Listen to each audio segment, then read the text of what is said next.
Good afternoon, good morning, and good evening, wherever you are in the cosmos.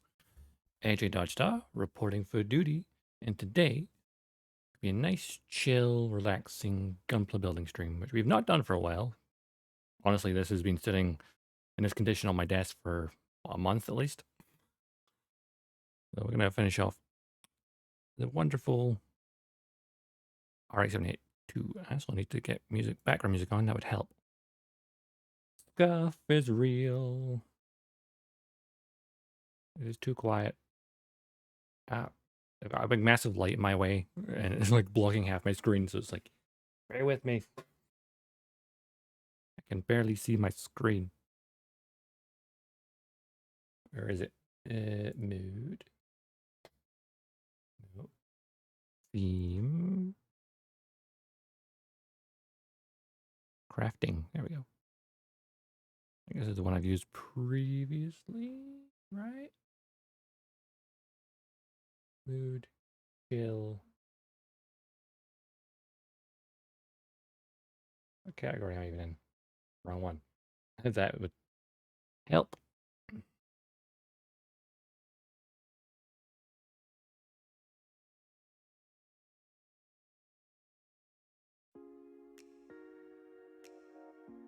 There. I need to find like some other music really, because much as like Bensound music, there's some songs I wouldn't want to listen to on repeat, as I just play the playlists. If only I could play Gundam music. But it's proved to be a surefire way to get things flagged.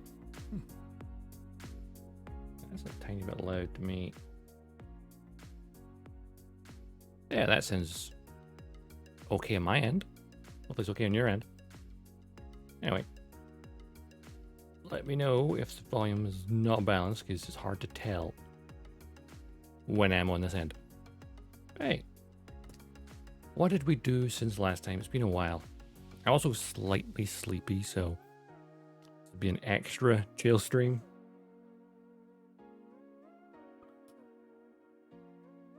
Yeah, we've got the upper half of the Gundam. I'm still considering whether or not I want to actually put the sticker eyes in. The eyes do not stand out very well. I might still take the heart head apart and go in and possibly just paint the eyes. Well, Gundam markers. There's a Gundam marker, the black part in it, to try and use the yellow clear, but it's not bright enough. So we might do that later. Right now, we have to get the other leg. We have one leg, we need two. So, let's get our nippers out. Oh, there we go. Do do do do do. I'm worried I'm gonna be a bit too low energy today, but we shall see. Speaking of C, we need runner C. Ha ha ha ha. I also need I think I said this every time. I need a different desk. Holy caps.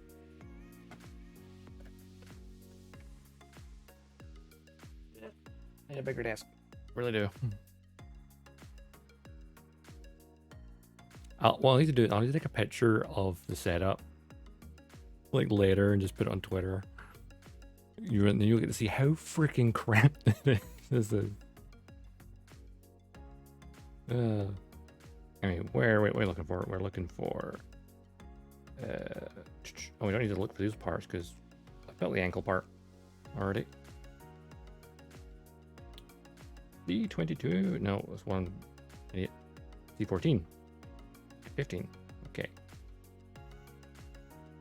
Also, because the camera's zoomed in a lot because it's such a cramped space, you never see me cut the parts out because I'm holding it towards me.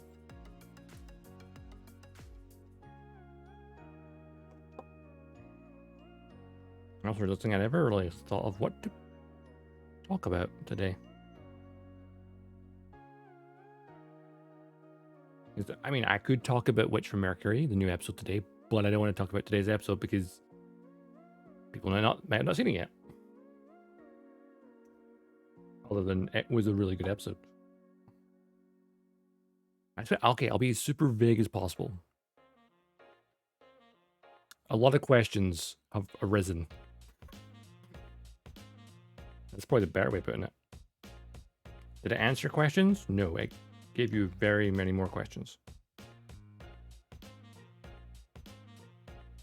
And it's definitely going the more, maybe not traditional Gundam. That's maybe not the right word to use.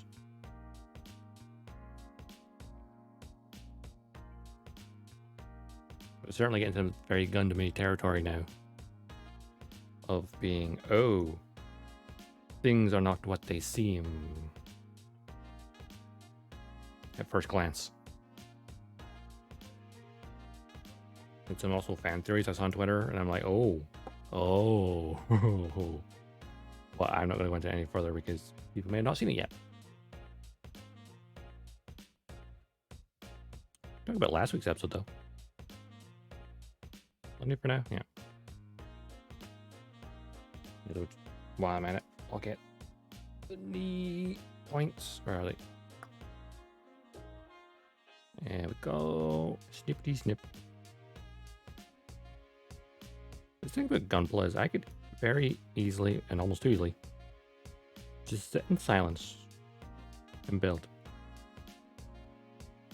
I suppose that's the same with a lot of hobbies. People can just easily sit in silence and build away.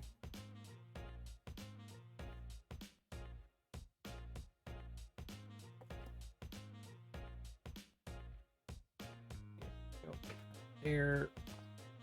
Oh, wait a thing.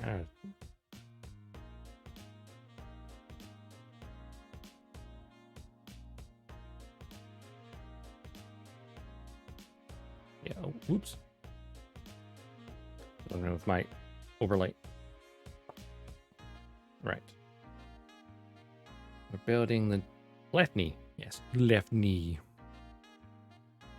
Actually, think about how about last week's episode of GUH9? How about that?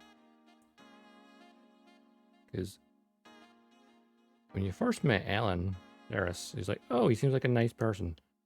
And he's like, oh, he's nice on the surface. Like it's a ploy. He's actually really cold. Calculating. And maybe a puppet.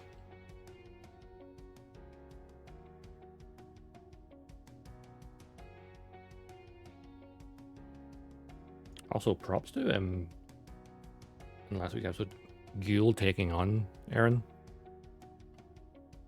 Or Elan, rather, not Aaron. Aaron's freaking Attack on Titan. Elan.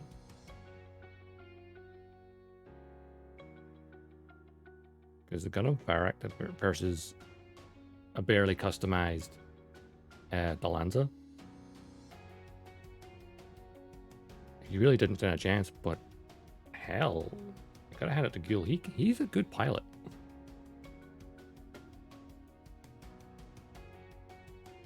He was able to last so long.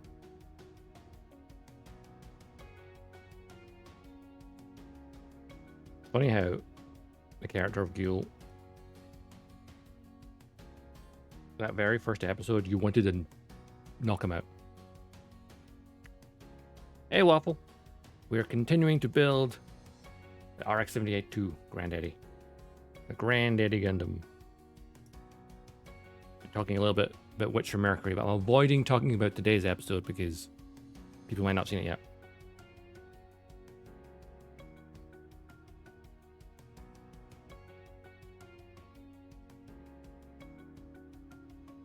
If you haven't been watching it, you should. It's a new Gundam show. Must watch.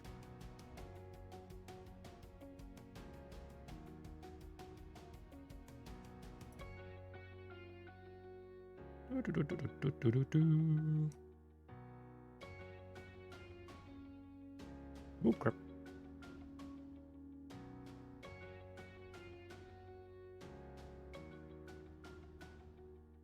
Drop that part.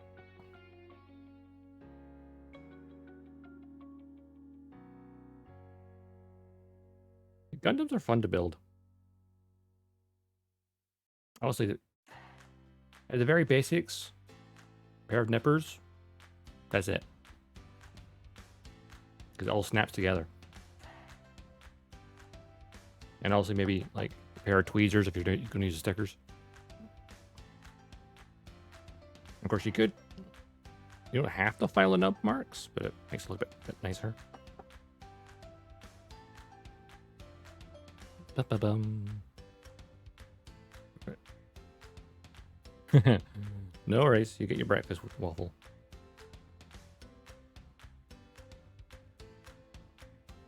But thinking about just in general, like Gunpla for like beginners, they do have the entry grade. This is the high grade. They have an entry grade which is even more beginner friendly. Which, considering how beginner friendly these are, because they're fairly simple. Not like a real, like master grade, complicated. Real grade, master grade detail and complexity, but the scale, so it's like even more fiddly as a result. Do do do do do do do do.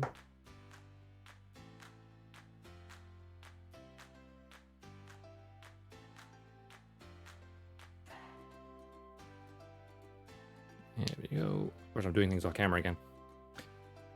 There we go. Lean in a bit. That helps. I also moved all my cameras around, so like normally it's above my monitor, but right now it's down on the monitor shelf with the one pointing down here. So slightly confusing. Also, the fact is, this key light is probably the brightest thing in the room right now, so it's probably not helping my eyes.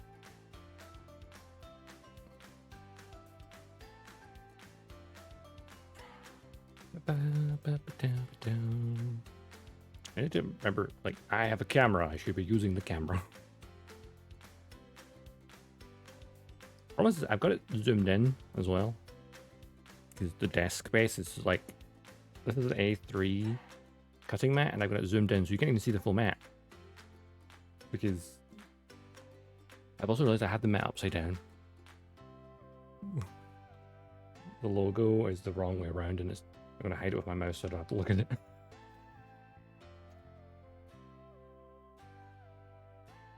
All the numbers are upside down as well, so oh well. Never mind. Just don't look at it. Don't trigger OCD. ADHD is enough as it is.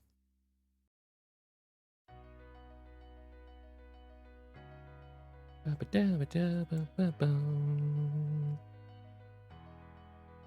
Bensound, relatively music's really nice just to chill with.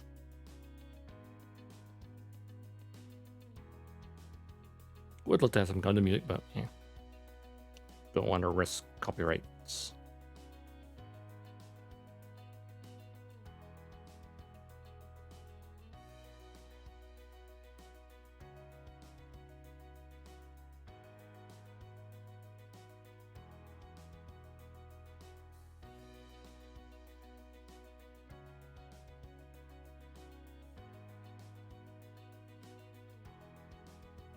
There we go, that's that part. All tidied up. Well, I've got this off center as well. I realized, like, I'm here. This is here. All the more reason for me to get a new desk. But they're expensive. I will take a picture later of the desk, if I remember. So you can kind of see what I'm working with. It is cramped.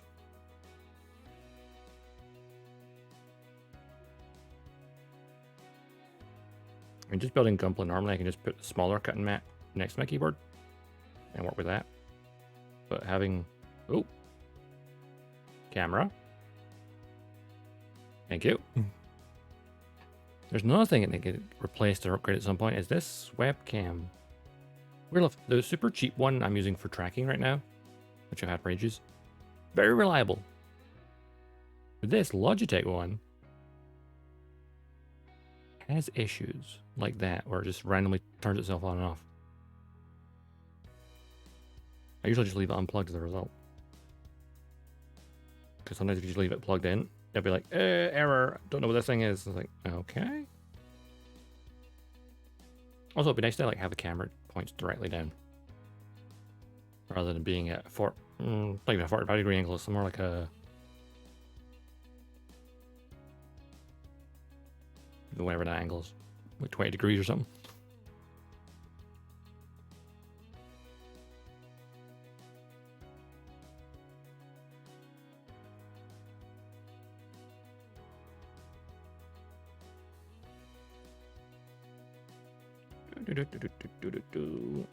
That's a bit more obvious looking.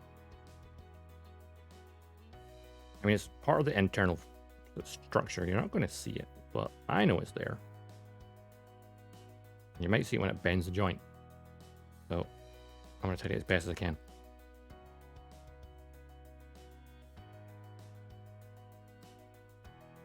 Or at least to minimize its appearance.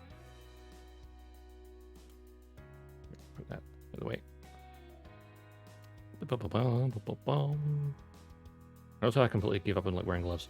Because the gloves I have just like make things more fiddly. Which they're fine when I'm painting stuff. But when trying to like sand stuff, they're not helpful at all. They just hamper it, make it more difficult to hold things. So hands. They exist.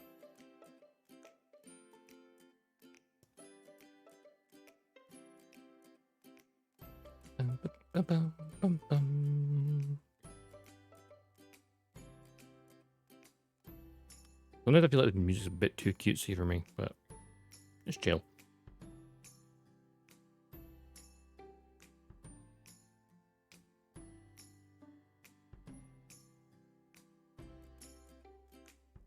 Imagine if I just blared like Beyond the Time, just weird music. I mean, it's free music, Demon. It's free music, that's the thing.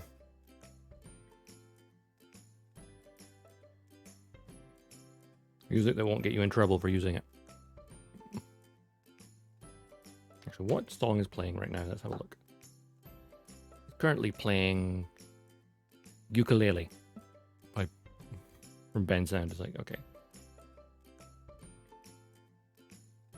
Just got back from hospital? Ooh, you alright?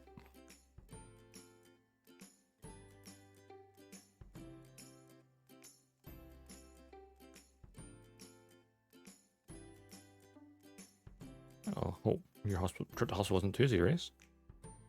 Hope you're feeling better.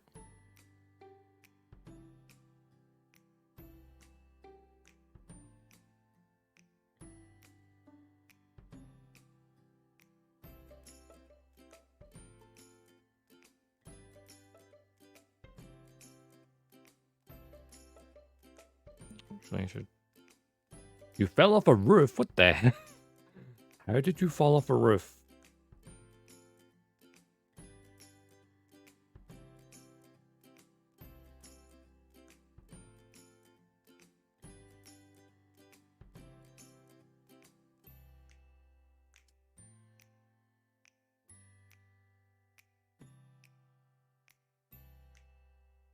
Ah, cleaning the gutters.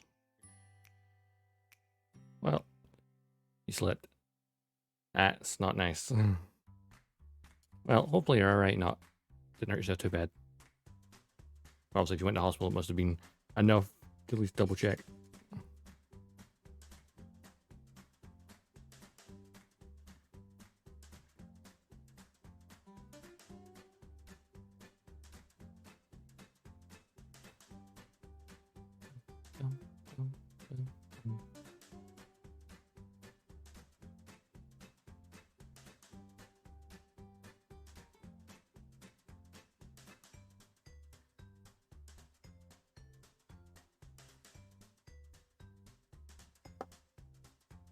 Okay. Hit it when you got a nub really close to panel detail.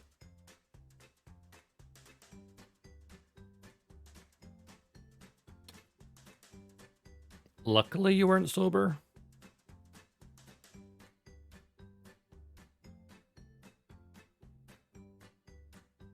I know people like when they're drunk, it makes them immune to damage, but at the same time, is that maybe the reason you fell?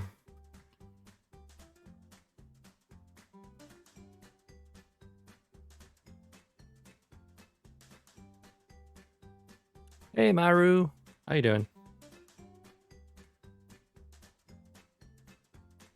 And welcome back, Waffle. You were not drunk? Okay.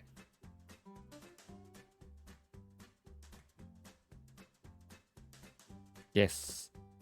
Despise. Or despise. Or however you're meant to pronounce that.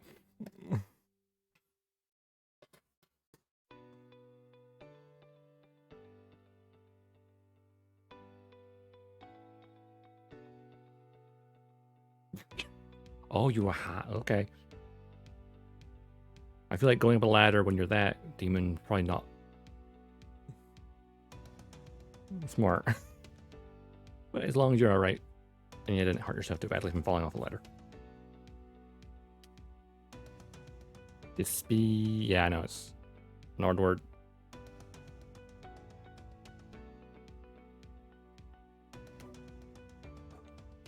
Where's the nub? I can't see it. I may have cut this nub so well I can't see it. That's a good thing, I guess.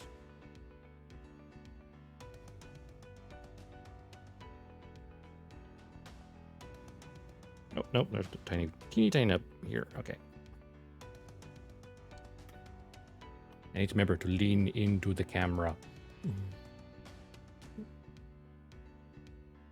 I suppose when the camera's there and I'm here, it's like awkward.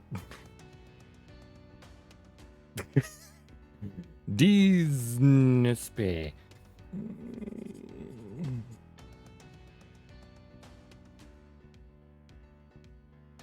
Fun fact, I was looking at Gunpla Builder toolkits and found out I have most of it.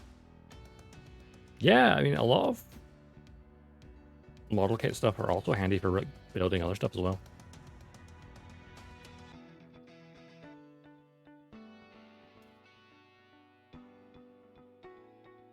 Hang on.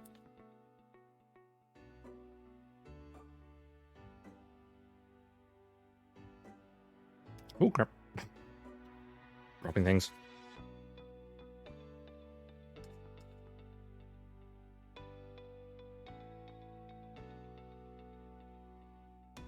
Okay. Things I'm doing.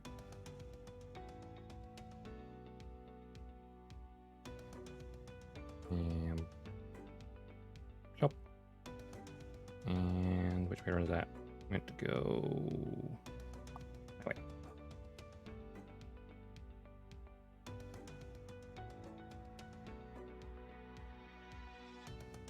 A lot of overlap. Use prying tools for Gunpla and originally got opening Joy-Cons. Ooh. Yeah, like the part. Yeah, because prying tool is good for part separators. Like I've just got a plastic one. It's not the best in the world.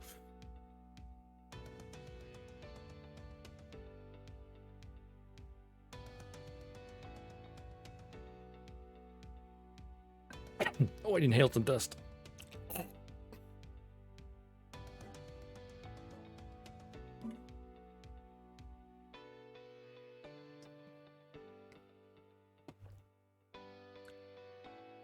That's the problem when I pull up the parts to my face to sand them. It's easier to see them that way.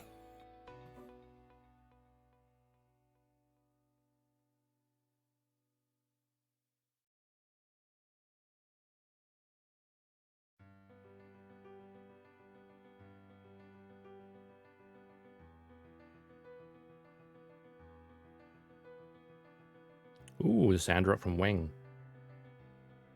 You know, they made a high grade of that not so long ago. A new one. But it might be actually be easy to find. Maybe.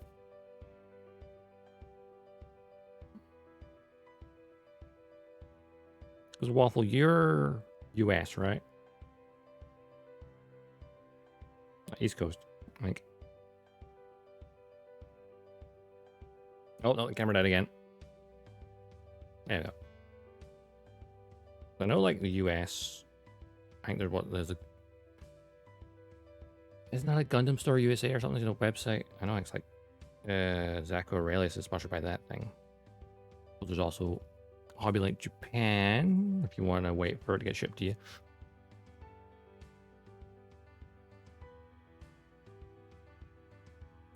Like, I've only used Hobbylink Japan once, and it was for Zoid, which I've still not built.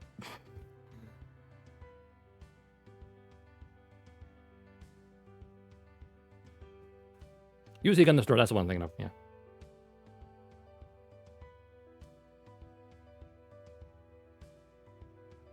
I think in the US, they're probably one of the best places, aren't they?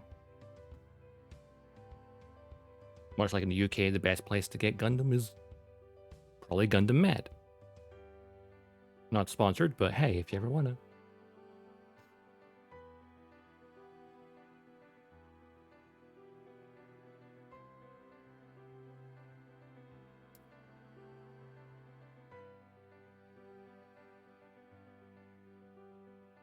Oh, does UC Gundam Store have actual physical stores?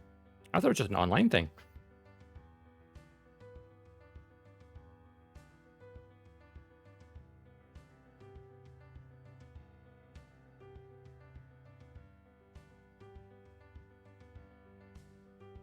Right.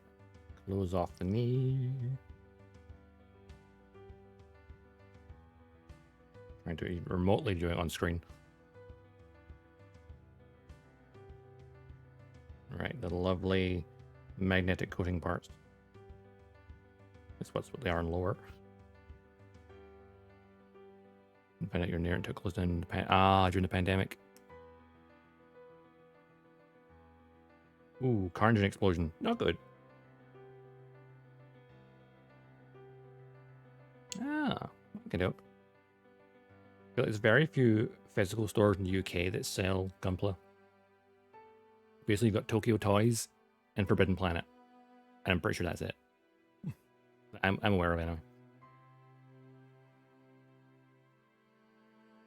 And comparing those two, Tokyo Toys is the better option to get it. But they have a lot less stores. They have like 3 in the whole country. Luckily, one of them's in Scotland.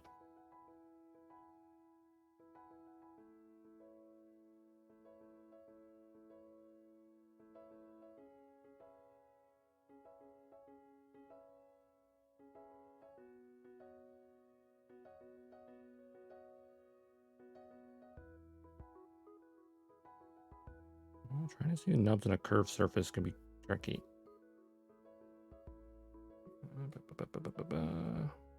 Oh, you know what? I should have just gone through the grits before turning the piece so I could just focus on one nub at a time. Oopsie.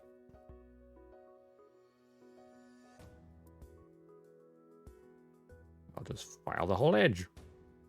That way I know it's all smooth.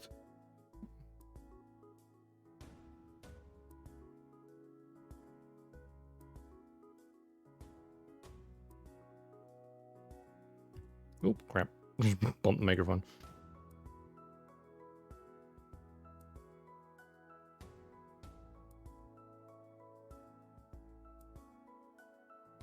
Okay. That's one side of the knee. The other one. And there we go.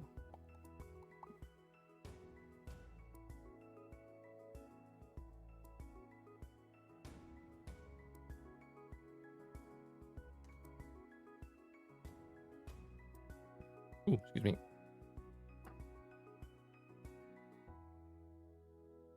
You think of things to talk about. Sometimes I just get so focused on what I'm doing that I just quiet. I suppose the one thing I want to talk about is Witcher Mercury, but I don't want to talk about the episode that just came out because spoilers.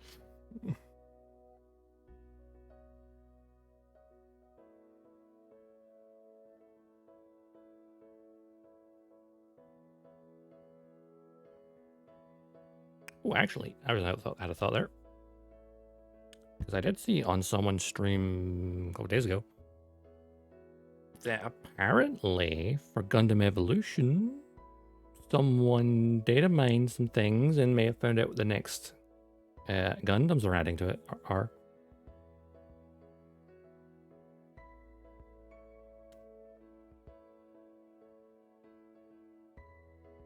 So season 2 might be the new Gundam and the heavy arms. Which the heavy arms would be right at home in that type of game. It has all the DACA.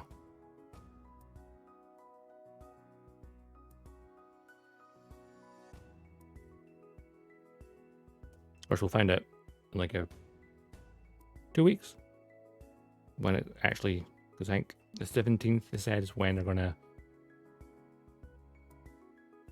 reveal what's going on in season 2, and then of course 2 weeks after that actually goes live.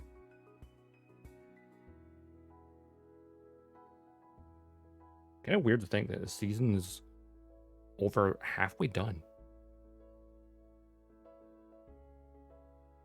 I guess it's because maybe other games, Halo, has a season that lasts 6 bloody months. That's not a season, that's just lazy.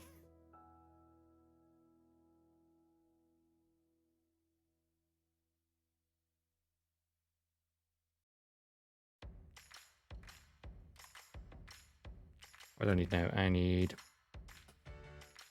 the calves, all the parts of the legs. Okay. Switch over to my Vatican Primes for the primary cut. Just get off the runner. There's a little bit of dust in this still. Been on my shelf for like at least a couple of weeks.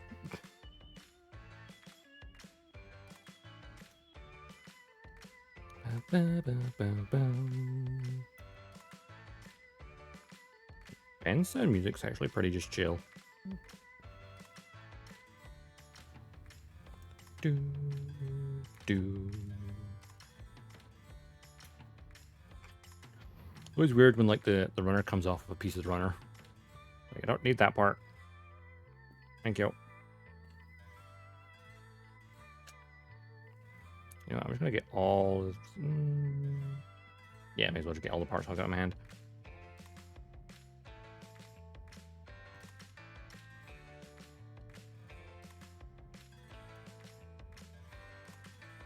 Shin or the B guard. Then B-22 right here.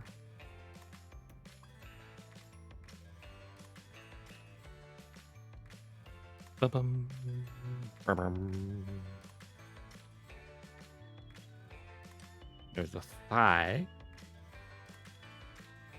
Everyone loves thighs, right?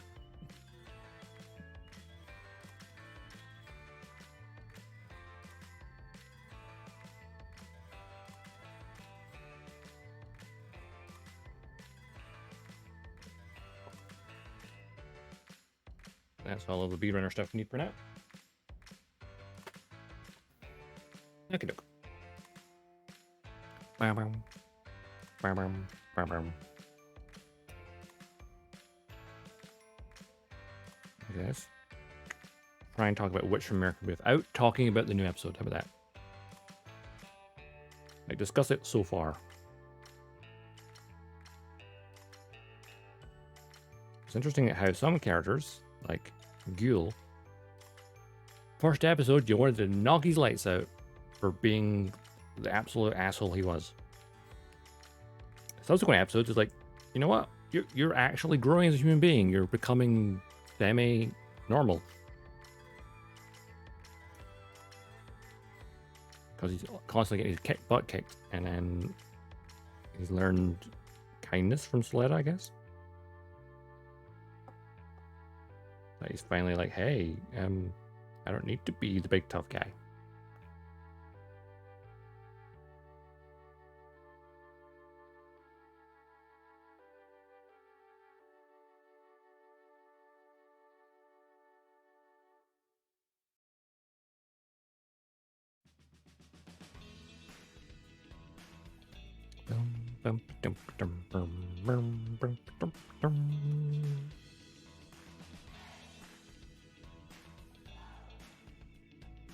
Nope, I can watch Mercury. It was 2 weeks ago now, right? With the punch that went around the world. Choo Choo and her punch. She brought the pain train when Choo Choo mother.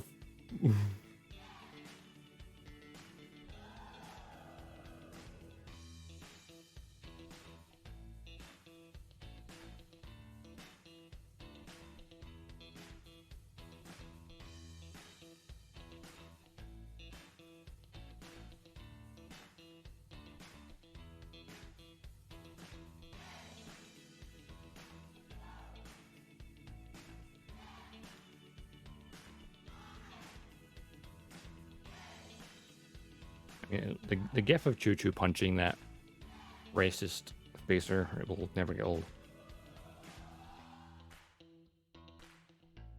You knocked that bitch clean out.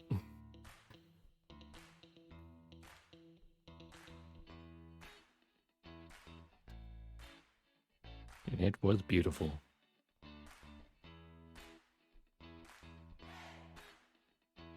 I need some polycaps.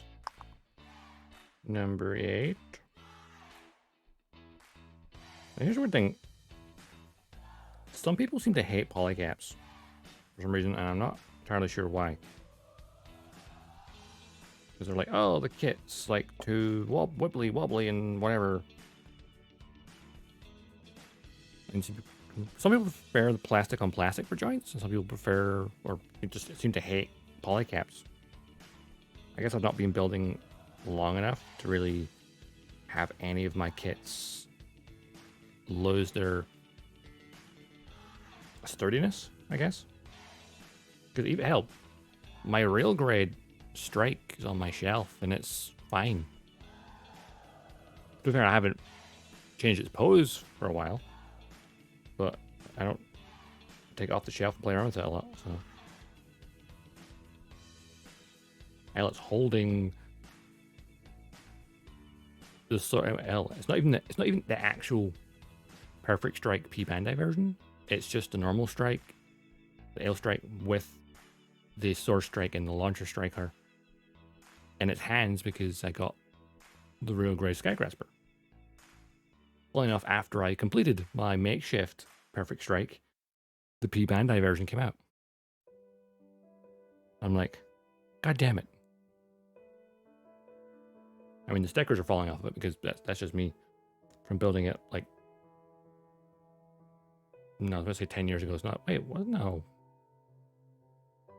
Was it 10 years ago? No, not that long ago. Can't be. It was the second MCM Comic Con, so that was not.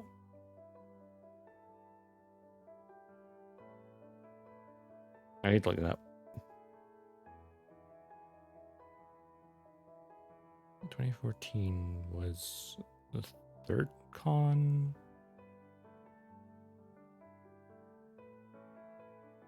Oh, hell yeah, maybe 10 years. Jesus. Oh, 9 years ago. Yeah, I think my real grade strike is 9 years old. And its joints are fine. So much for the early real grade syndrome that apparently everyone hates. Mine's is fine. Like that. Look like it's snapped together for like.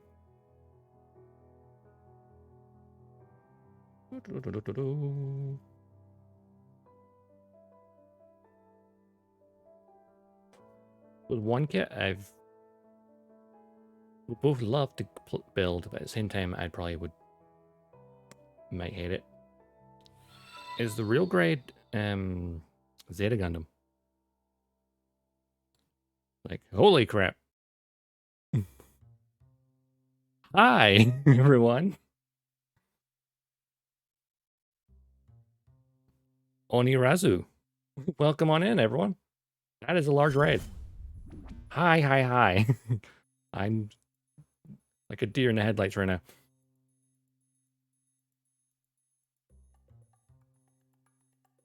You have taken me by surprise.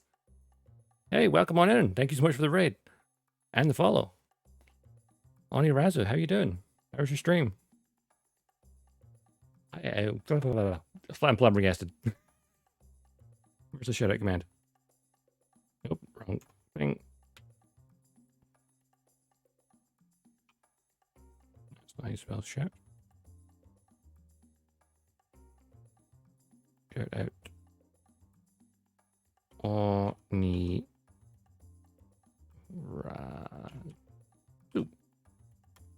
There we go. How we shout it? How's your stream? What are you building? Oh, the Master Grade Death Scythe. Your hands are killing you. The Death Scythe is Definitely my favorite from Wing. Hands down, it is so edgy. I haven't even introduced myself. Welcome on Raiders. I'm AJ Dodgestar, Intergalactic Mercenary, variety streamer, Gundam fanboy, sci-fi fanboy, Star Wars fanboy. Yeah, if it's anything to do with space, spaceships, or giant robots, I love it. Let's put it that way. Also, I feel like I keep looking up because I moved my camera position so it's on the monitor shelf rather than top of the monitor. And I'm naturally still looking up towards where it should be. Even though I know it's down here. Like, it's literally, like, just off to the side of here. Next to this one. So, because normally when I'm doing these streams, it's up top. So whenever I look down to do stuff, I go out of tracking range. And it just starts derping. So I thought I'd move it lower down. So, yeah. But, ooh, Master Grade Death Scythe. That is one of the kits I'd like to get at some point. I'm not the biggest Wing fan, but I do love the Death Scythe. I've only actually built one Master Grade before. That would be the RX-78-2 version 3.0. Just looks like I'm sleeping. Oh, normally? Yeah. Normally it looks like I'm sleeping.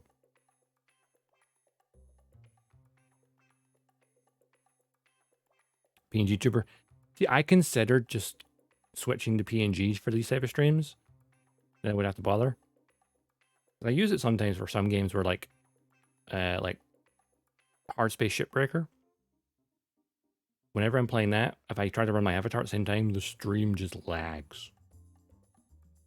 So I use PNG for that.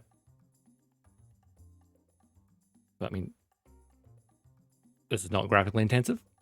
Why not have the avatar?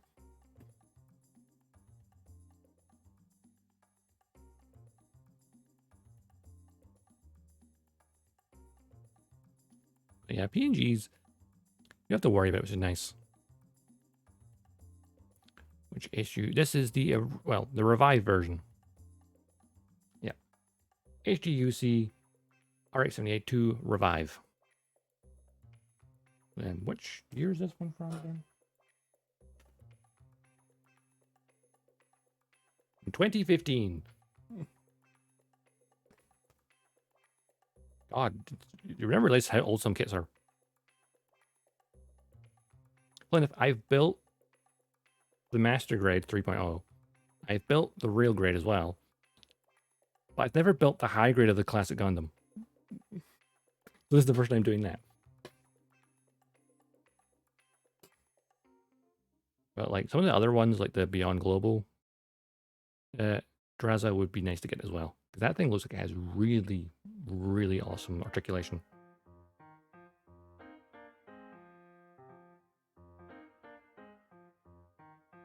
I'm forgetting which sandy stick I've got in my hand. Yeah. Only one sticker in Beyond Global. Wow. Is that just for the eyes?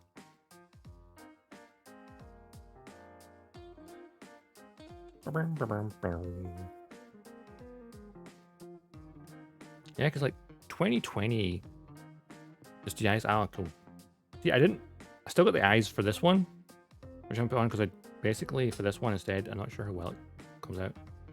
I just used some Gundam markers to put the black in, so I could use the clear yellow. So depending on the angle just right, the eyes do glow. I'm still considering putting a sticker on it because unless it's directly in the right angle of light, the eyes look dead.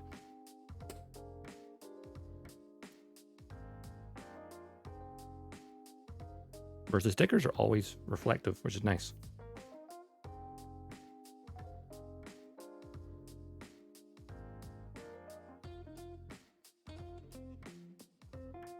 One of those experimentations, because I did consider sealing up the head with, glue and get rid of the seam line, but like I thought, let's not do that because I changed my mind about the eyes, which I might do.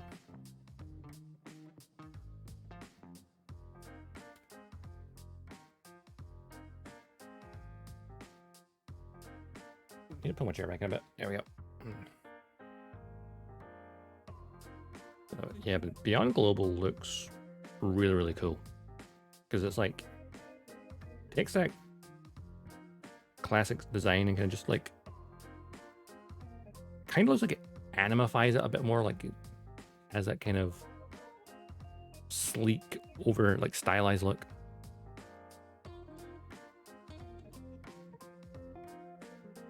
If the eyes a bit too high. Yeah, the eyes are tricky to get the sticker on.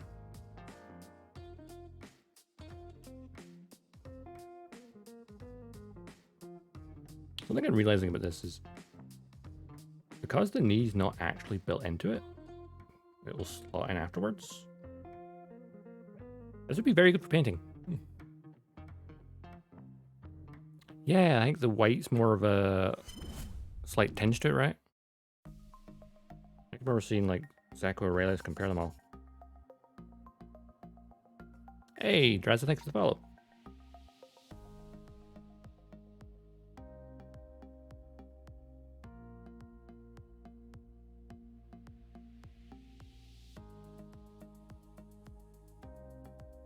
Slightly off-white. Ah, yeah, off-white also.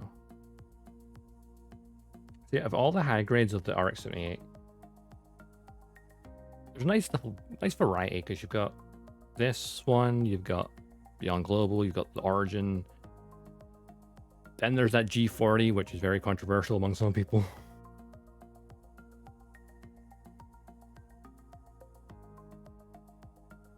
I'm in the camp of the G40 is kind of ugly.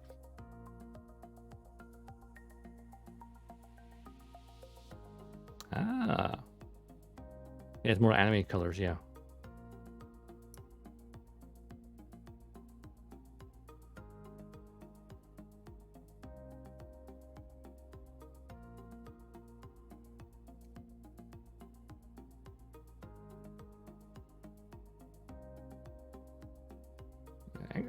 At some point, I'll probably get the Beyond Global. But I've already got a massive pile of Gunpla to build that I've let pile up. You know, because every good Gunpla builder has a backlog.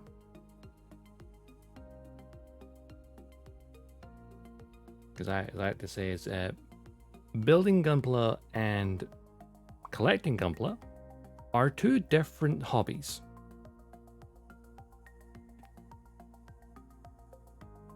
Well, that's your first Gunpla. Nice. That's a hell of a first one to have. My first Gunpla was the 1/100th no-grade Dynamis. So basically a big high grade. And then the second one was a real grade strike. The real grade L strike was my second one. Which is a hell of a jump. Which is why it can't hold its rifle, because I may have broke the peg. But hey, I got the weapons from the Sky Grasper and just now it's on my makeshift Perfect Strike.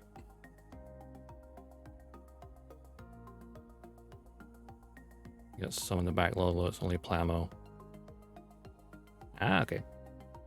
Yeah, I mean, I could count the number of things in my pile. I think there's at least 20 plus. Mostly high grades. I think it's like 20 odd high grades I've still got my backlog. Because there was a point in time where I was like, ooh, shiny, ooh, shiny, ooh, shiny. And high grades are cheap enough that you can kind of do that. Not like with master grades where you're like, ooh, do I want to buy it? Maybe.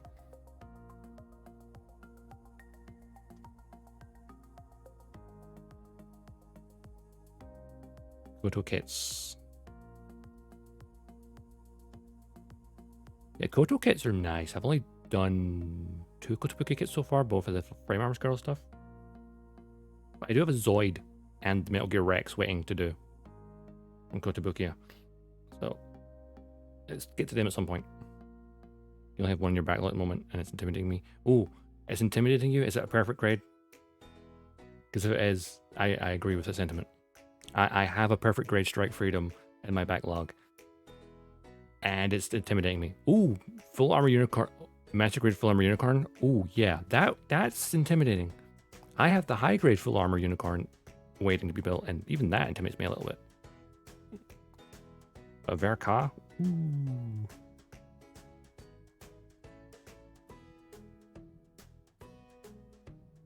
Where am I? There we go. Yeah. Yeah. Yeah, so yeah, I do have a perfect Great Strike Freedom in my backlog. It's one of those things I've been putting off for so long.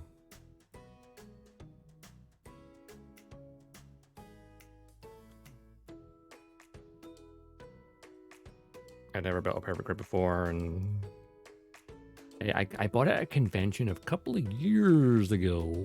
My sister was supposed to talk me out of it, but she didn't. She was like, "No, you can totally afford that." I'm like, why?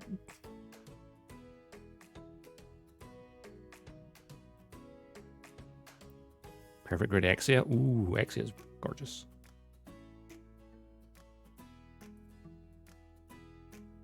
Yeah, the Strike Freedom is also like a really gorgeous looking kit, but the wings, those wings are kind of scary looking when you think about it.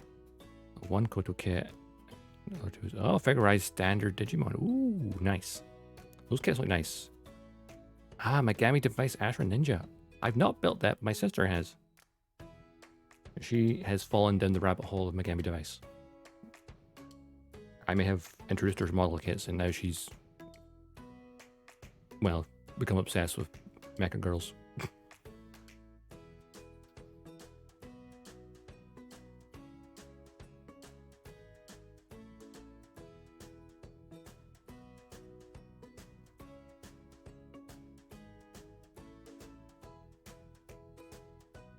AZ01 Blade. Oh, the Blade Liger. I need one of those in my life. I've got a Saber Tiger in my backlog to be built still. Because I managed to get that during a Hobbylink Japan sale. But the Blade Liger is one I really want. Though I really wish I could get my hands on the... I suppose in Japanese it's the Ban version. But we call it Van in the English dub of Zoids. Because it comes with the characters and Zeke, the little mecha dinosaur guy. The 40th anniversary motor. Oh, wow. I thought that was a thing.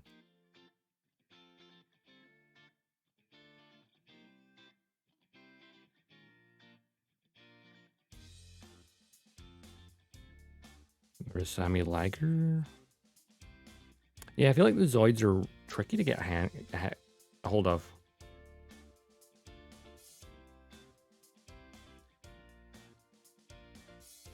Like, Zoids is one of those underrated mecha shows.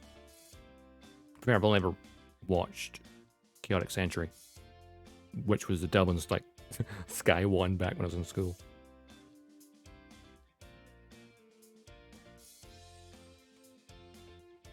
It was literally Transformers Armada and Zoids and Yu-Gi-Oh! That was on in the morning before I went to school.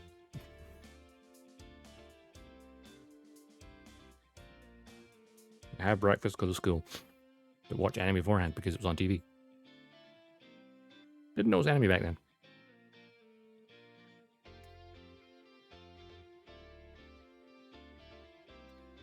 That's like a whole lifetime ago.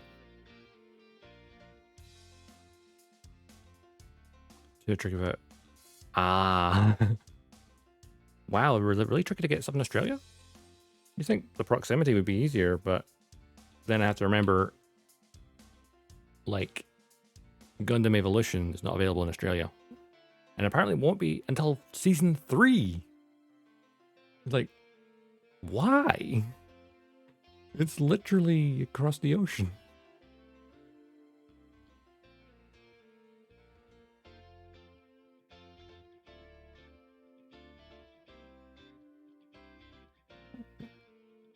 Something I find weird though is, I'm not sure if it still is, but Kotobukiya's European office is actually apparently in London,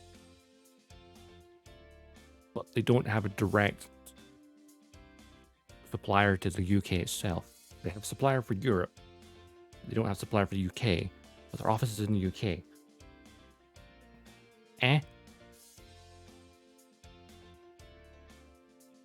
Kotobukiya, what are you doing? Remember, Bandai's not the most UK friendly either.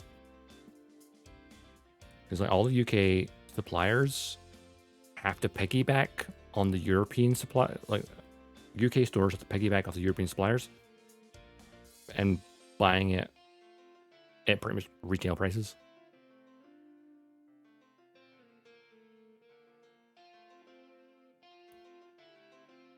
Yeah, the VPN. Yeah, I've heard the VPN required. But like officially, it's not coming out until season 3. They said, which is that'd be mid-February. Shipping costs more on most kits. Yeah, Kotobuki stuff's pretty expensive.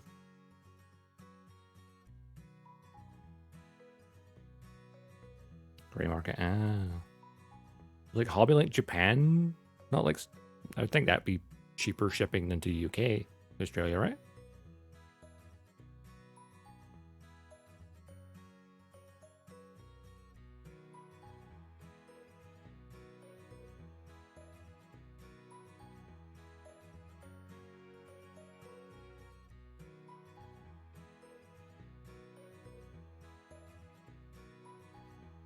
Hello there.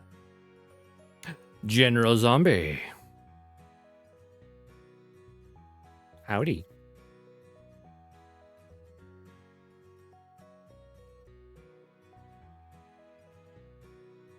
How's it going, Sleep? Ayo.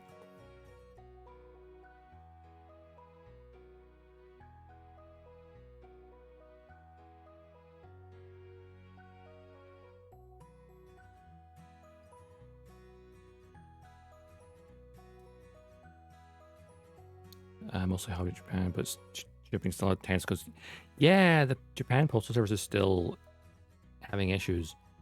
I know. Well, the ad spit start in 5 seconds, by the way, so I mean, I'll finish the sentence in 30 seconds.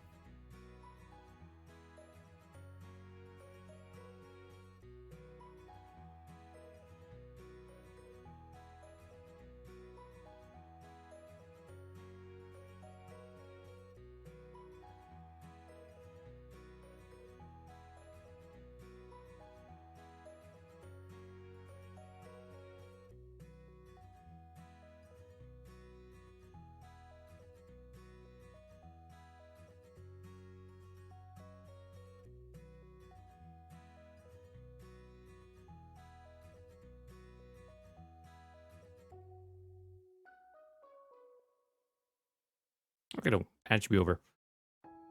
Yeah, so like, yeah, Japan's postal is definitely having issues with the pandemic.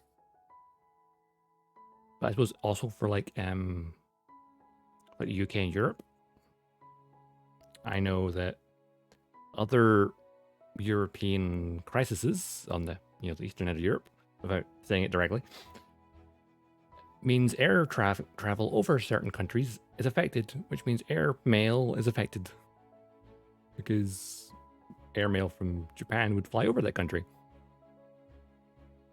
which would be very risky.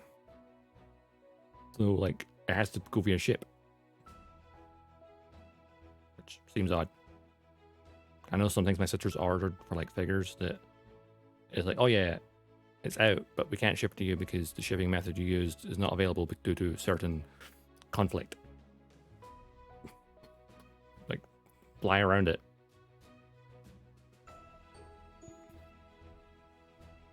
But Australian shipping is expensive anyway. You have the 10% GST applied to all imports. Wow. Yeah, no, like the UK has import taxes if it's over £130, I think. I'll check that actually. Because I know like in the UK, or at least for me, I can like, if I want to pre-order stuff, I mean, I could use Hobbylink Japan. But it's usually something's better to do Hobby Frontline, which are based in Ireland. Which sometimes they get P Bandai stuff, which is really great. But even then, it's like, yeah, if you order from them, because they're in the EU, the UK is not in the EU. So now they're like, oh yeah, even though before it, and it was like, yeah, just shipped over perfectly fine. Now it's like, oh no, there's an import fee if you over 130 quid, you have to pay more tax. It's like, what? Why?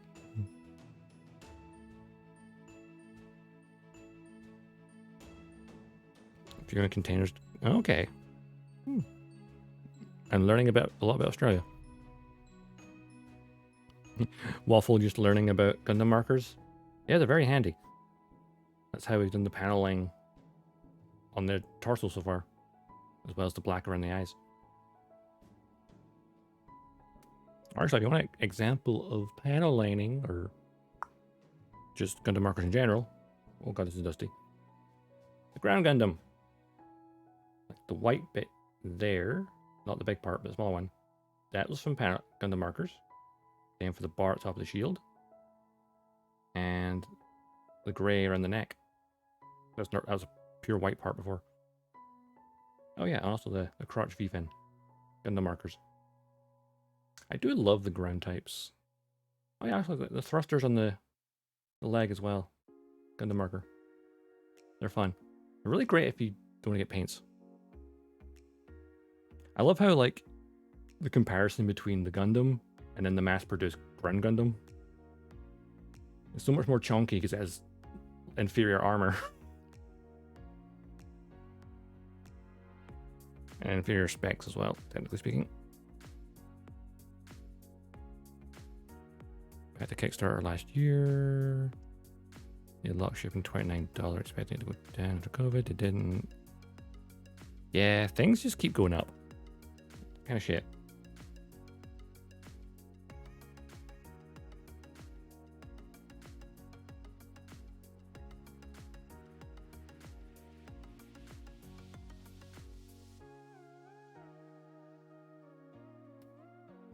I know, shipping things were really crazy. I was thinking of other things that like have been affected shipping wise last few years. Loot crates. Literally a year ago, nearly. Pretty sure it was November last year. They had the Gundam Seed loot crate, which I bought. It still hasn't shipped.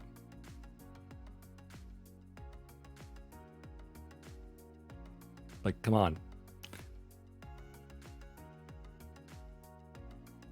And it's like, oh no, there's a delay with the supplies. Delay with the supplies. Like, you emailed me once to say there's a delay. NANI? Exactly. Like, I get getting them to Japan, there's going to be delays, but yeah, I mean, occasionally I'll just check the website because they don't bother email you anymore. Like, the first delay was like, they sent an email out.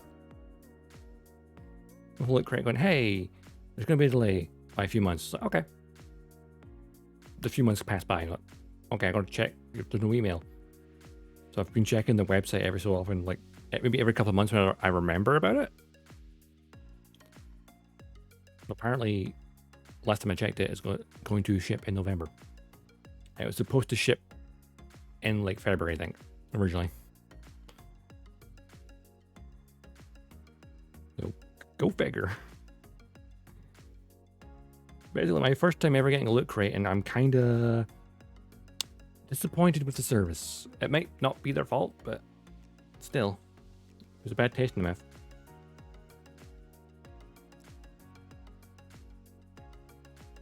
Oh shit, they just haven't shipped. My god, there's a ship just sitting in dock. Right, here's hoping the stuff in the crate are nice. Yeah, the first time ever getting a loot crate and it just doesn't ship.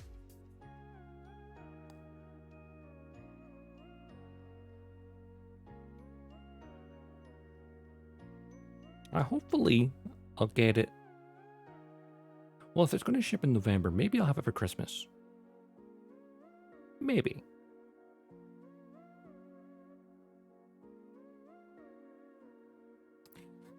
You ship one crate before going out of business? Wow.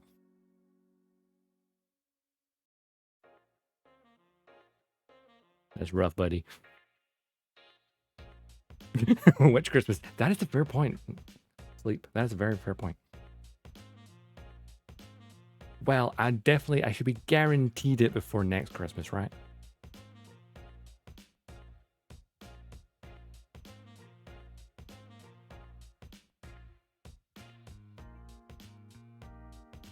Yeah, the look crate thing on paper sounds cool. I was like, cool, subscribe the thing and you get surprised with cool stuff. And it's like, oh, cool.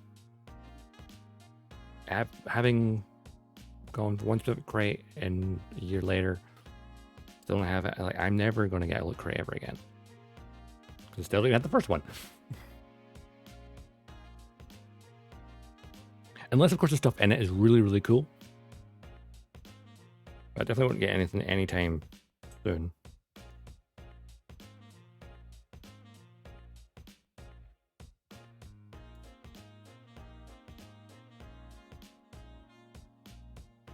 Some of the music's pretty chill.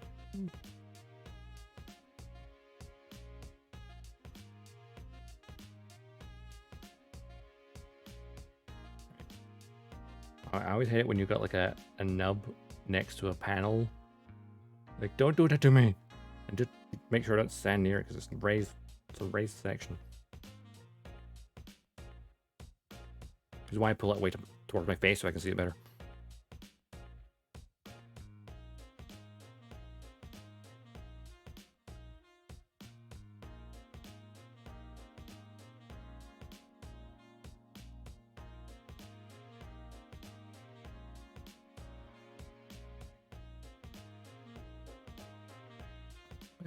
I think that's relatively smooth.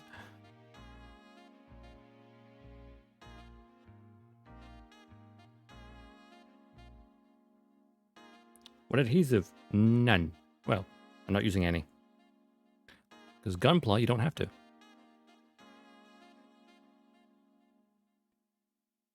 But if I want to hide panel lines and glue it, I'll use that. 10 me extra thin cement. If I want to seal it up. You just dab a little bit of that on the edges. It will melt the plastic just a tiny bit. Allows it to weld it together. Not perfect though, sometimes it will have a small gap. But Gunpla just snaps together. I mean, I would like to, like on the back of the calf, I'm not sure if you can see it well on the stream. You can faintly see the line. It's not a panel line, that's the seam line. So that's something I would want to maybe go back and glue it together and then file it smooth. But I'm not too bothered right now. Plus that stuff stinks. And I'm quite a distance from the window. The window's the opposite side of the room.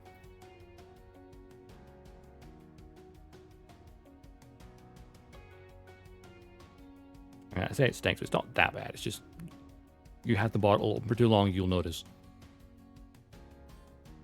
And my head's slightly sore enough as it is. Because winter.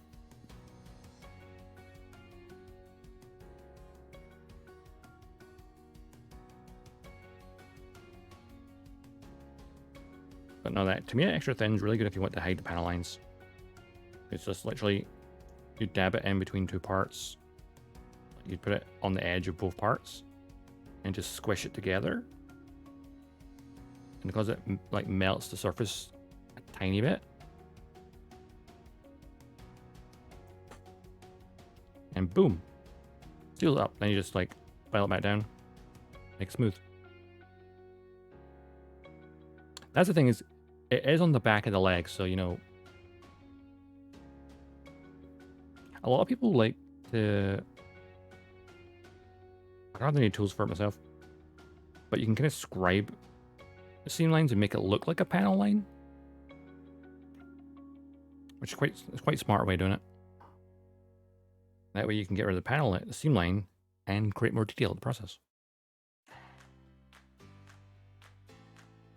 So I do like newer kits.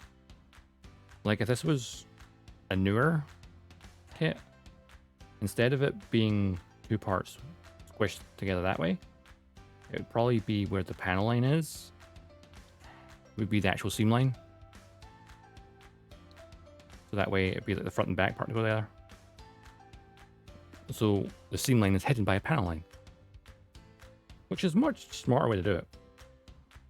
But obviously more complicated for, you know, figuring it out for the engineers.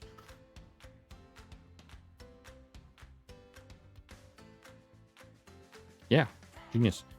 It's more common on like the high grade origin kits or master grades. So I think about it actually, even the ground Gundam here. I think about it. Yeah, like the ground Gundam. You can't see any seam line on the back of its leg because they're all disguised as panel lines. Like I've not glued anything on this ground Gundam. All the panel lines are like hidden, or seam lines are hidden as panels. Oh, except the forearm. There is a seam down the middle of that. But it's hard to see it. So it doesn't matter that much. If I'm like painting a kit, I definitely seal them up. Because otherwise the paint will like get in the groove. And it'll look weird. I've only completed painting one kit. That was my custom gem that I did for a local group build. Yeah, Brother Waffle, thanks for lurking.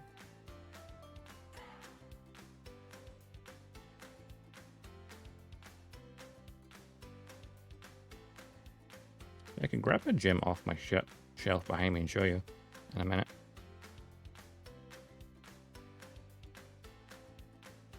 But that also requires effort. Have I repainted them? I have done one full paint job so far. I do have a Zeta Gundam that's half painted downstairs. I just haven't been bothered to paint for ages. The tech has come so far, and I saw that the Adam Savage building, the Perfect Grade Unleashed, that thing is a masterpiece of engineering. But what's funny is like the frame of that, where it's like pre-molded joints and stuff. They pioneered that on the real grade in 2010. Obviously, it's improved since then, so it's a lot sturdier. But the way the Bandai are able to like mold things together like that are like crazy. Like the Perfect Grade Unleashed is something I'd love to get hands on. I also really want. Now, I know I've mentioned earlier, I have the Perfect Grade Strike Freedom. Not built yet. But the Master Grade Extreme Strike Freedom's coming out at the end of the year, and you know, it's kind of prettier. It's one of those things where like, do I have both? Or do I just sell the unbuilt Perfect Grade?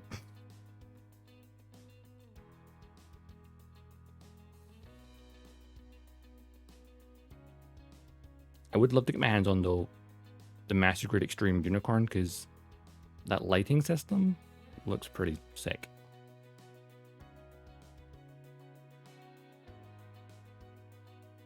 Because who doesn't want a psycho frame that lights up? I mean, I know the Perfect Grade has that, but it's an optional extra, which costs half the price of the Master Grade Extreme.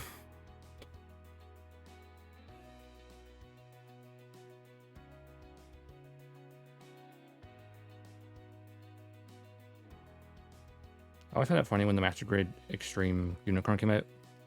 You had some people going, "Oh, that's so expensive. You could buy the Perfect Grade and build lights for it." It's like, most people can't do that though. Like I could build, or like saying that, "Oh yeah, I could take a normal Master Grade and put lights in that for cheaper." And it's like, yeah, you could, but most people couldn't. For having one designed specifically for it, that's worth the money. If I had it.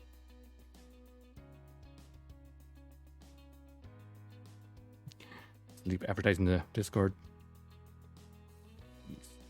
Our sleepy Discord.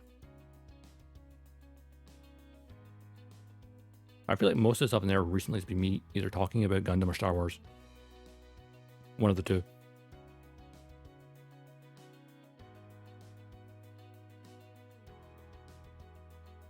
Speaking of Star Wars, Anyone watching Andor? That show is nice to see a show set in the Gundam universe that focuses on the people and not like Jedi. You could say that Mandalorian can do the same thing, at least season 1 anyway. But yeah, seeing how the Empire screws over the regular person. Hey, Kawaii build. Oh, I feel like I just mispronounced her. Kawaii builds. Sorry. The build's going good. Thanks for dropping by. We're currently working on the second leg.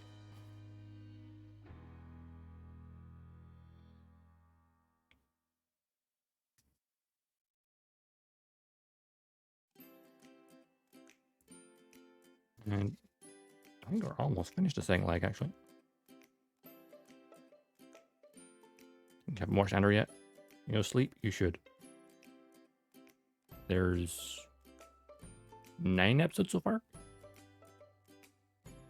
12 total for season 1.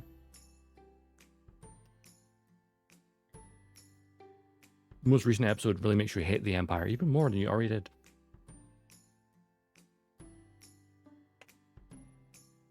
Which we're in my knee joint. That way. Cool.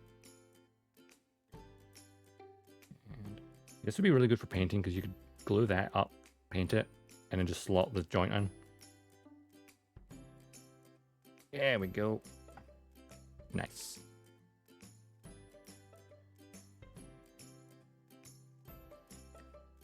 The Hildorf reissue. I'm not familiar with the Hildorf. It's an EX model. Witcher Mercury. I have watched the Witcher Mercury. I've also watched today's episode, which I am avoiding talking about in case anyone hasn't seen it yet. But was a good episode.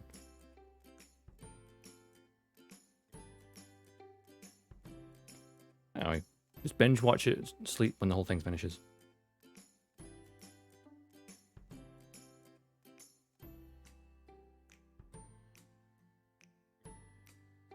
Nice bend of the knee. Oh, the Hildorf. Yes, I know what you are. Megalo.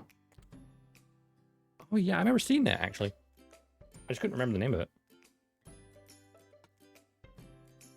I have that. And I see running with a hip joint. Megalo did have some weird designs, but it was really cool. I really want to get my hands on some of the Witch from Mercury stuff because those Gunpla look fantastic. But none of it's available in the UK currently. Which is sad. Yeah, everyone loves a transforming tank. What am I looking for? I'm looking for 18. That's why I have it right way up. Oh, there it is.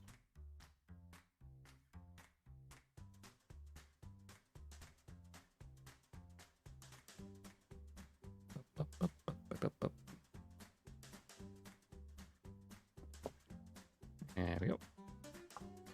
Back there.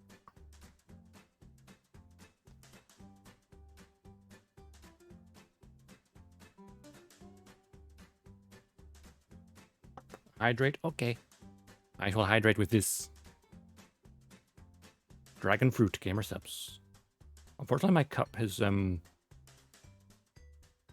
yeah. Degraded a little bit. Apparently it's common among there's season 2 waifu cups. But it starts degrading. I think I just gripped it here too many times when opening the lid. I kind of messed it up.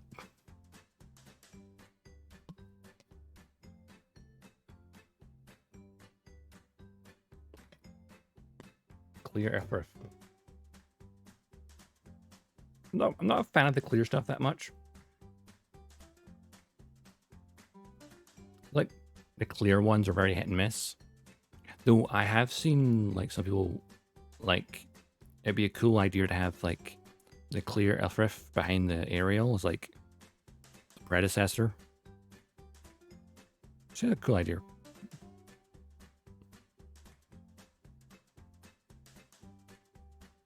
So mechanical clear kits though do look good, where it's like the internal frame on a master grade could be shown off by clear armor.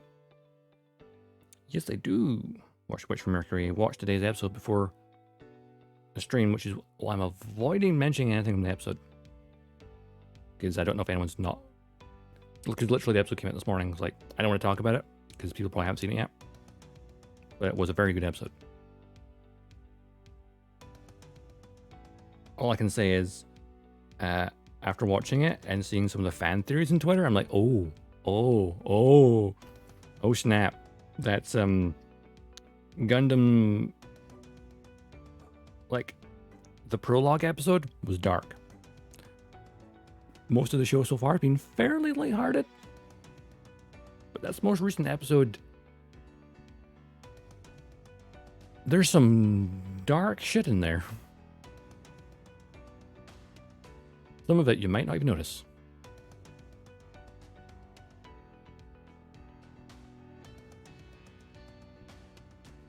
I'd say at least a week before I openly talk about spoilers. Like, I'll talk about last week's episode.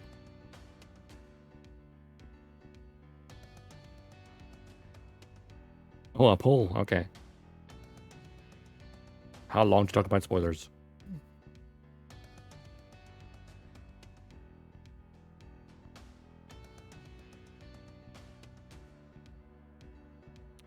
I think a couple of days is good. I think it really depends, because like people who like post spoilers on the internet the day something comes out, don't do that.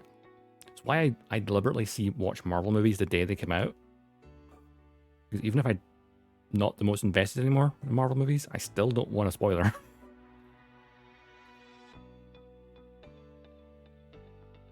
I nearly spoiled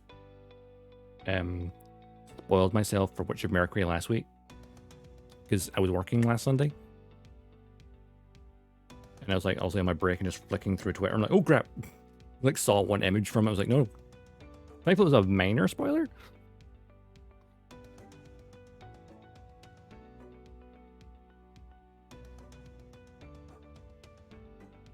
But, yeah. I think a week's a good. At least a couple of days is always good for, like, at that point, people who really want to see it will have seen it. But by a week, it's like being on the stream, I think it's more likely someone who hasn't watched it yet might pop in. So like talking about something that's literally just come out is a bad idea. As much as I want to, I'm fighting hard to watch Doctor Who. Luckily for me, I haven't watched Doctor Who since Peter Capaldi was a Doctor, which is a shame, really, because when they announced Jodie Whittaker was becoming the Doctor, I was like, oh, that's cool. And then it felt like 100 years passed before she got her first episode. And by that time, I lost interest.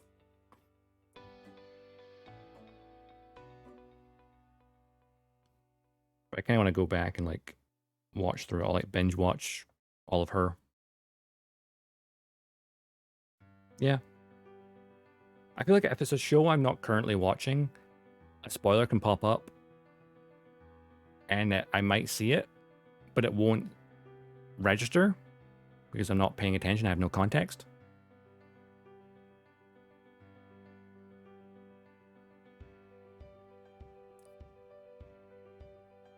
So like when I eventually watch it, maybe a couple of years later, I'm like, oh yeah, I saw this thing before.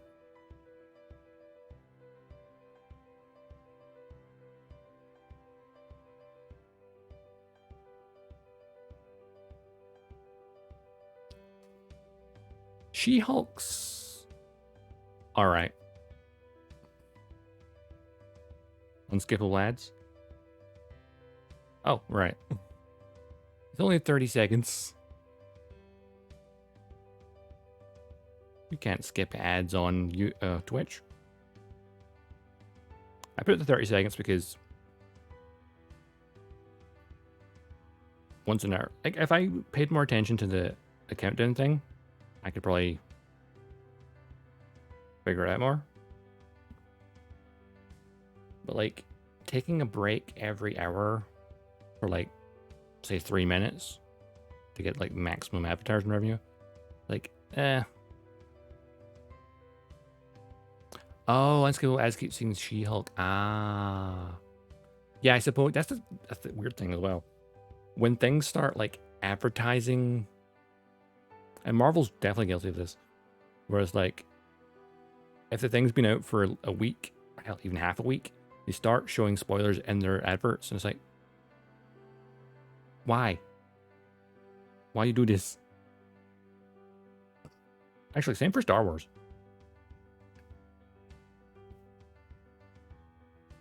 Like I remember watching an episode and seeing an advert for, I think it's Book of Boba Fett. Like, yeah, it was.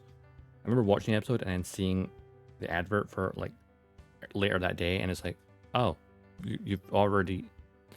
I have the context, so I know how big a spoiler that is, but someone watching the advert might not know. Like turn regular with it, yeah.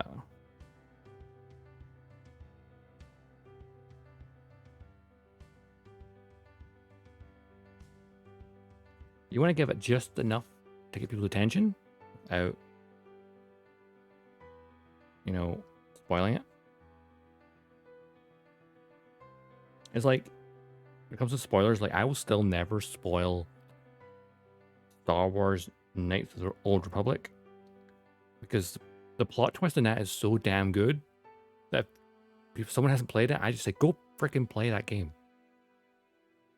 Or you could wait until the remake comes out, whenever that's going to be. Which I think it's delayed for quite a while. Because the plot twist of KOTOR is so freaking good. I'll never utter what it is, but it's amazing. And if you know, you know.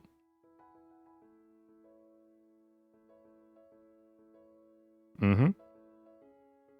I've been considering replaying the, like playing it on stream at some point.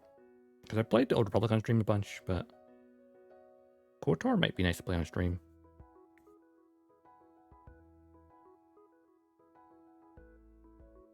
Just make chat decide if we go light side or dark side. Do we go light side or dark side?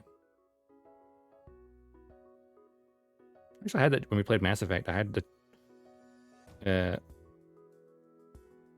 channel redeems for like Paragon or do it. Renegade options. It's like, do it. Yes. Like, see, that do it sound is perfect for playing something like Star Wars and just having someone like, should I kill this person? Do it. Do it. Of course, there's always points in games where like you might be playing a light-ish side character, but there's always moments where you're like, I have to choose the dark side renegade option. Like Mass Effect 2, I don't care if I'm playing Paragon, I'm shoving that mercenary out the window of the skyscraper because that's too fucking funny not to do it. Or the guy on Omega, like repairing the gunship. Yes, I'm going to stab him with that tool in the back and kill him so that they don't get the chopper online.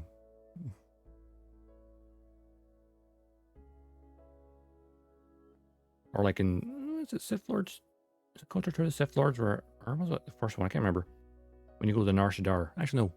That would be KOTOR 2. And you like just persuade someone to jump in the giant gap in the middle of the city, and he's like, bye-bye.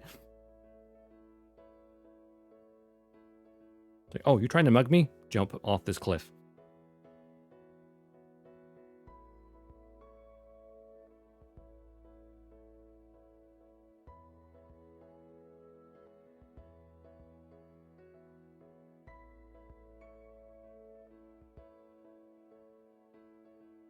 A little bit like BioWare's RPGs and shit like that, where they like, doesn't matter if you're playing a light side character, there's always gonna be an option where you're just like, everyone's like, yeah, this person, it's too funny not to do it.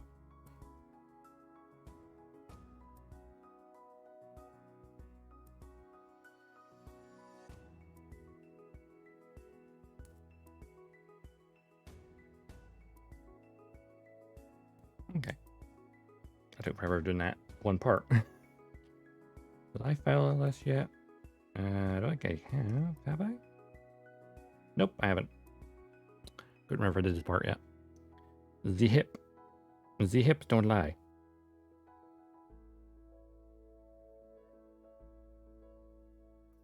We've been going for an hour and a half and I haven't even finished a leg.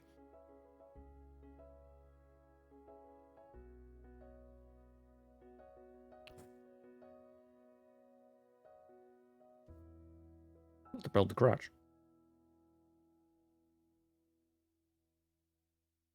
And weapons as well.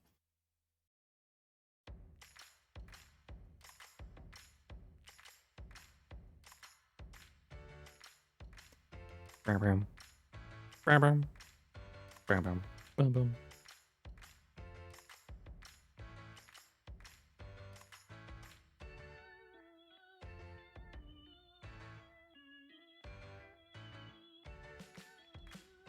Doo-doo. Doo-doo. Think about KOTOR again though. Like, I own it on Xbox. I own it on Steam. But it also got ported to the Switch. So it's like, which version do I play? I know last time I replayed it on Xbox, because it was backwards compatible, it had audio issues. Oh, actually, think of it. Isn't the Switch version, well, KOTOR 2, like, was it Aspire, whatever company it is that does it, that they're actually going to do a DLC update for it, which is going to add in the unfinished content, which people have done as mods before. They're doing an official patch for, what, 15-year-old game at this point? Add in the content that wasn't finished on time. Alright, sleep, you go get some food.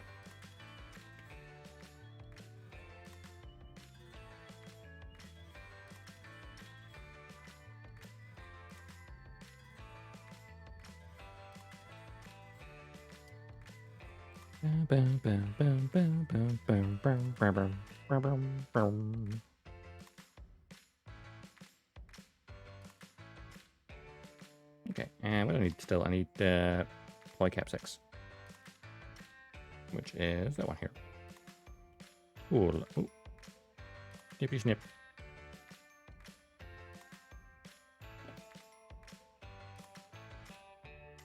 Okay.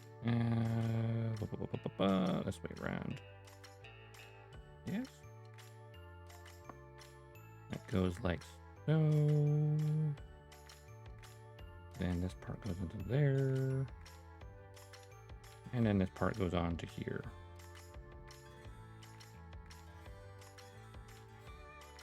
Oops.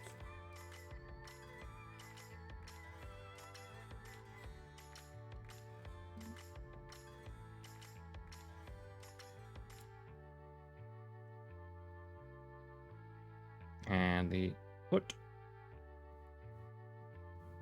I don't have a foot on that one. I have it. I'll do paneling later. I do need to color in the thruster as well. Because old kit, high grade, means thruster color's not there. We now have 2 legs.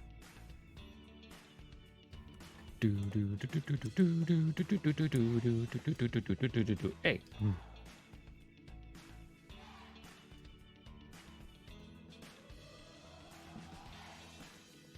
Peace. Progress, indeed. That just took us an hour and a half.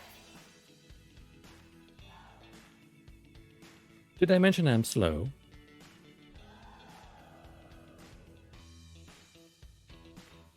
Hey, just need the crotch, and then we're good to go. Right, A runner, B runner, C runner.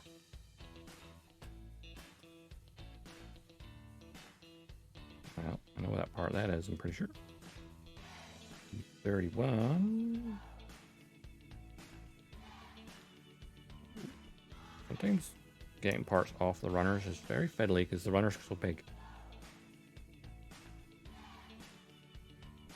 That's that part.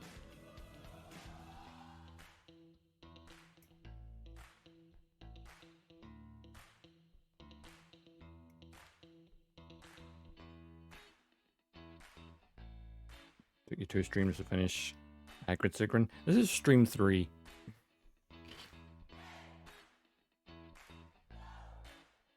But, you know, we get there eventually. I feel like the only time I managed to build an entire Gundam on stream was my high grade, what was it again? Gundam Double O Diver Ace, because it was the gold plated version, so I couldn't send it. I didn't keep the archive of that one because reflections.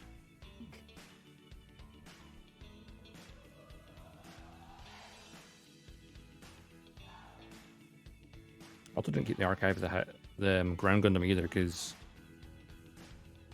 too much scuff. And I didn't realize my desktop was visible. Oopsie.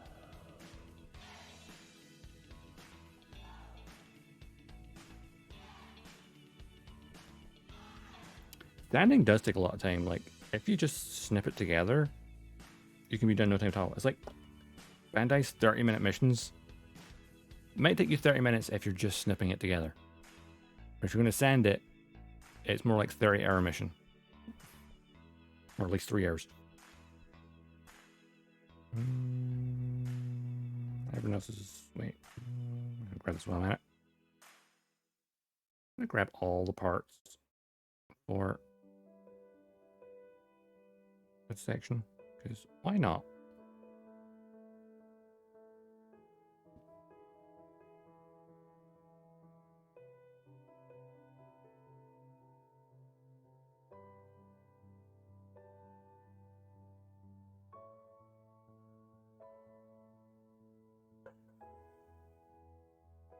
What's that? Luna barking at something? Like something reversing outside. I think that's all the bead runner. A runner, there's not much left on it.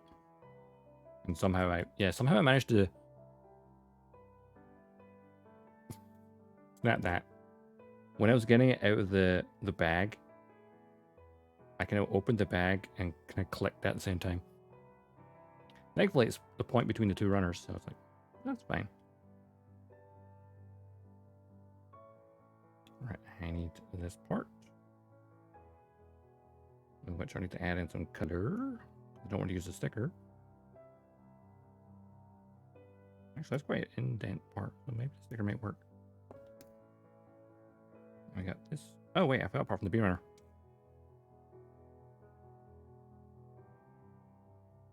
Oh, it's the part I probably... Ah, yeah, I see what it is. It's the part for covering up the bazooka latch on the butt.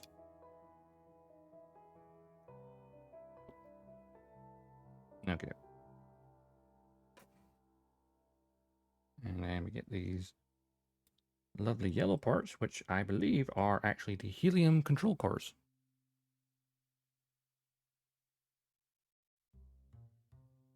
Yeah, did you know that? The yellow parts on the skirting armor are officially called the helium control cores.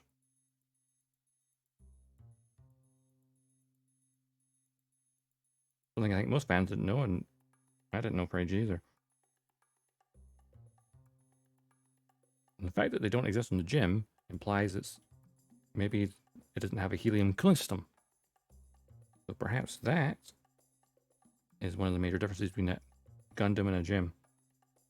Helium control cores. Jot that down.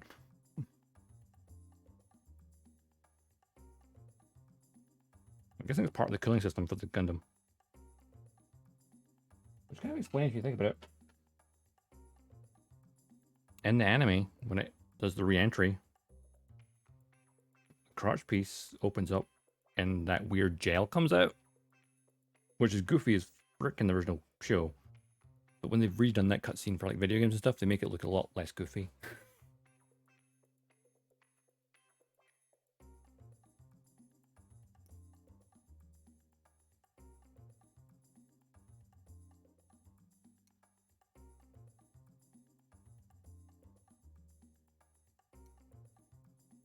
Nippity snip. Getting warm in here. Or maybe just because I'm wearing a hoodie.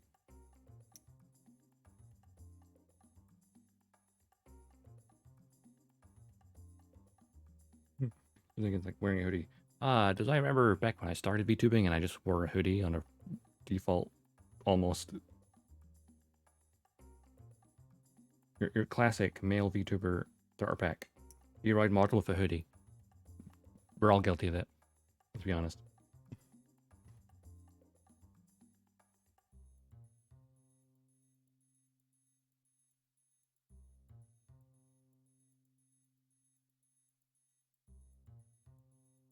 You gotta start somewhere.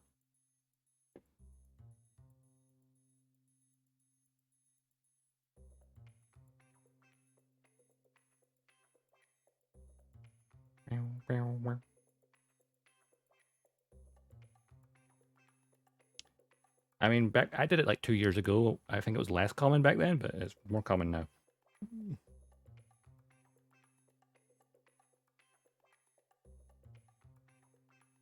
No, back when I was streaming the Old Republic and playing my Bounty Hunter character, I turned it into a Boba Fett style hoodie, which was kind of cool. So, you know, had some flair.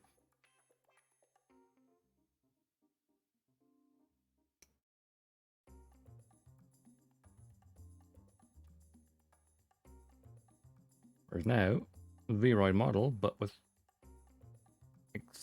assets I bought. A booth. Pretty much my entire avatar is little bits and bobs, just kind of, I think from 2 different outfits put together.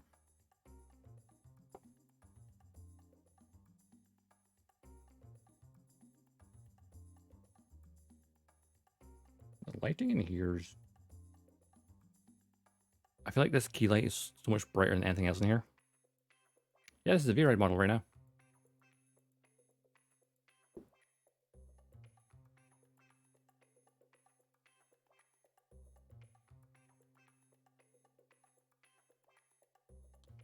Going to like down below in my about section, there is a credits area where I've got all the different assets I use on this avatar.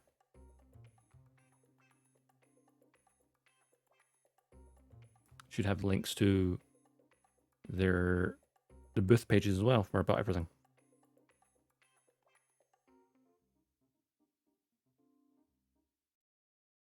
I think it's mainly Ofuji. I think I butchered that name every time I say it. What is it? Oh, there we go. Rolling down. Where's my credits? There it is. Yeah.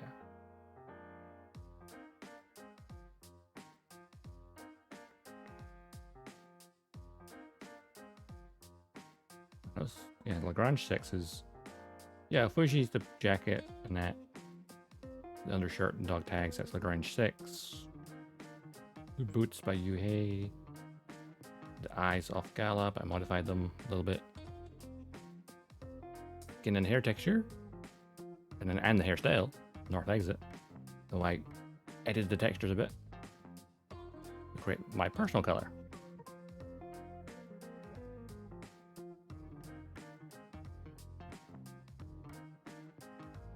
Alright, that's that part as well.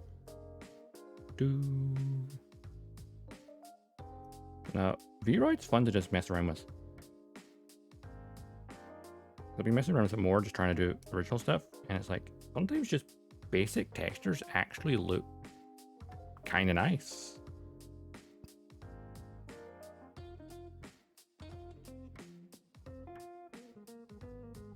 Once I get better with it, I might just do my own outfit from scratch.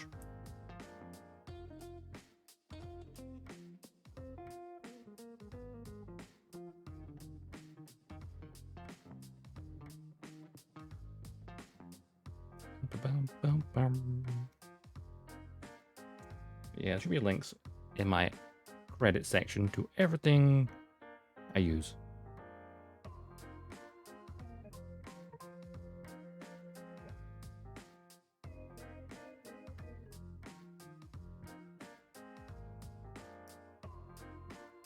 Oh, this key light I've got going is giving me a slight headache. I don't know.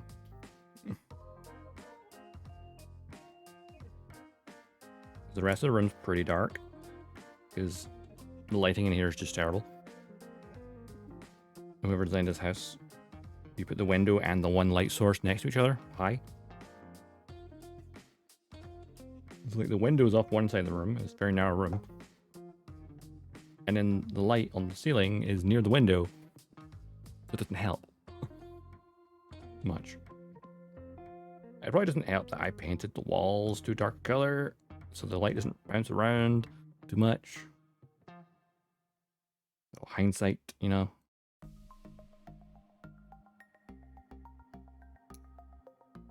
I just need to have another light to my right, because all the lights are coming from the left. That's what, and the key light's literally on my desk, right in front of me. Well, the ring light I stole from my sister.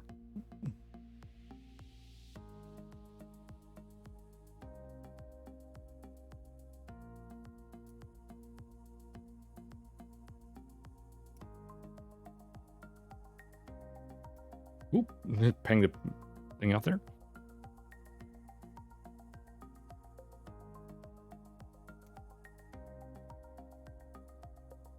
I used to have my little desk lamp, which I have behind my monitor, and just kind of turned it on, and it bounced off the wall, the corner of the wall. The bulb's gone though, so I can't do that anymore. I need to replace it. See, back when it was in the summer, when it was brighter outside, the room was fine. They just open up the blind, it's fine. But now there's very little light outside. The problem of living in Scotland. When you get to winter, there's no daylight.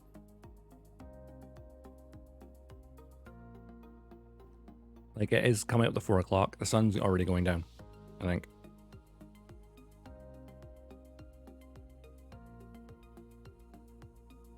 Right, what part do I need first? This. This. And this. And we're starting with the butt. Okay. The Gundam's booty.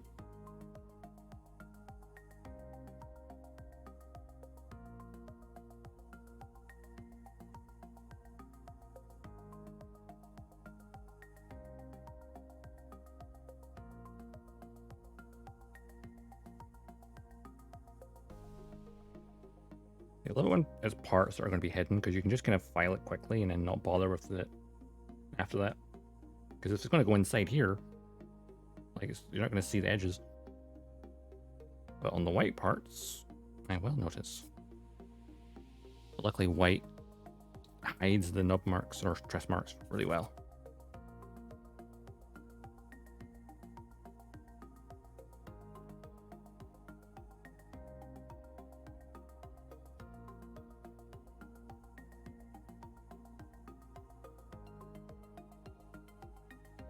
Okay, that's nope, not quite.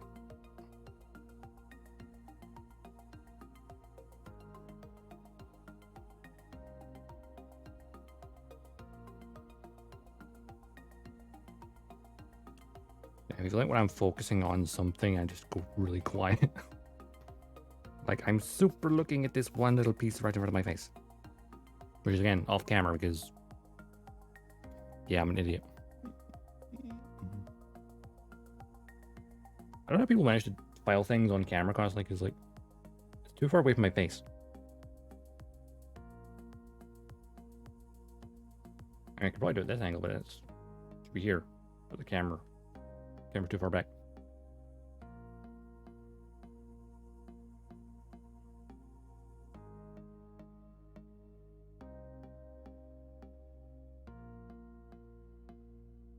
Why did you put the nub here of all places, Bandai?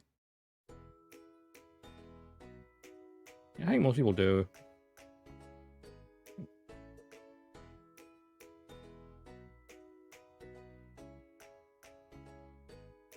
Oh, you stand it in front of the camera? I guess it's just like awkward because my camera sits on the monitor shelf on a wee tripod. And it's also zoomed in a tiny bit because it's a glass desk. And this is only an A3 cutting mat.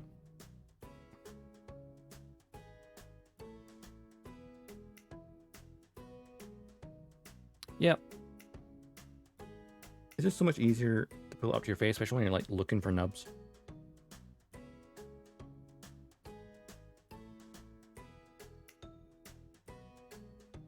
Also, I lean one arm into an armrest to kind of balance myself when I'm doing it, I guess.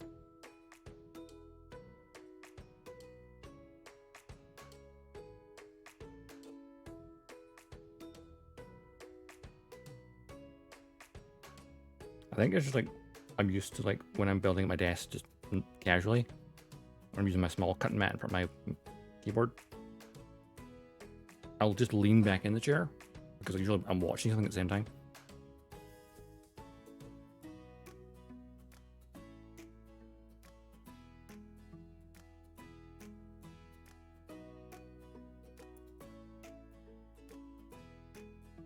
Yeah, that helps. I mean, like, literally... Wait, where's it? Okay, so the camera stops here. The cutting mat goes... And where's the camera? Stop. The camera stops... Oh, wow, the camera stops here? Okay. That much is not seen of the cutting mat. It's zoomed in a tiny bit.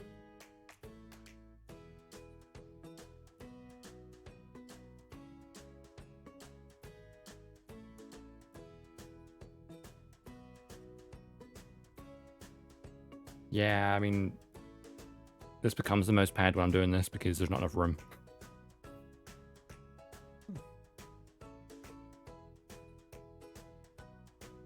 Surprisingly pretty decent surface for a mouse though.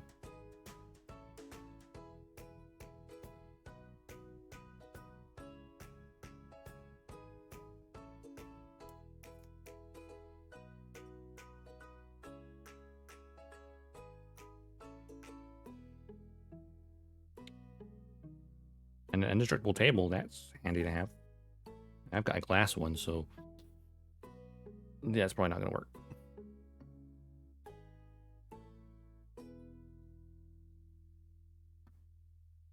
I need to get a newer desk, though. I had the thing for a very long time. And it's only over the last few years I realized that it's not the best design. It looks nice, but it's not the most practical.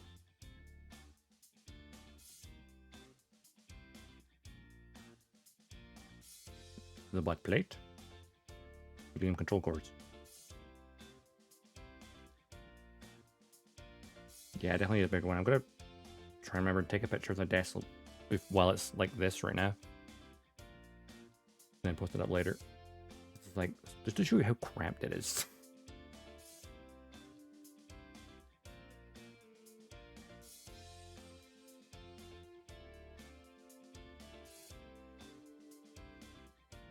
Oh, that's why I knocked over. I just realized I knocked something over earlier when I was setting up a camera. I just realized what it was.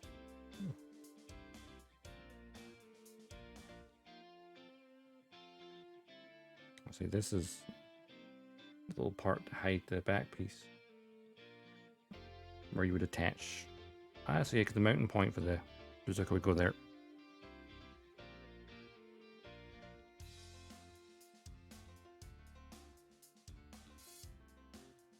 Yeah, I literally can't even pull my chair in too far because the armrest hits the leg. Like if I try to move further to my right, it doesn't happen.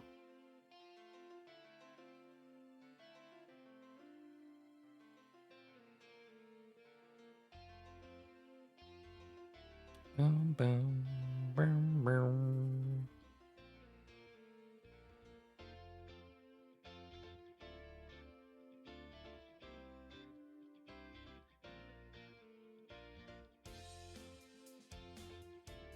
Where's that? There it is. Wait, was there one on this? Well, they did put a thingy, didn't they? A tiny nub on the little... The problem is there's no... Autofocus is terrible in this, so I just turn it off. The little thing to kind of grab onto is like It has a tiny nub on it as well. It's like, no, that's the worst place to put it. This is how I ruined the Force Impulse's rifle. They put the gate and attached it directly to the peg where you would attach the tip of the barrel. So I snipped it way too close and thought it was a nub mark. And sanded off the peg that was supposed to attach the barrel. Luckily, it's displayed with a beam saber, so it's fine. It's fighting the Freedom Gundam on my shelf. It's the Battle of Destiny set. Definitely worth the pennies.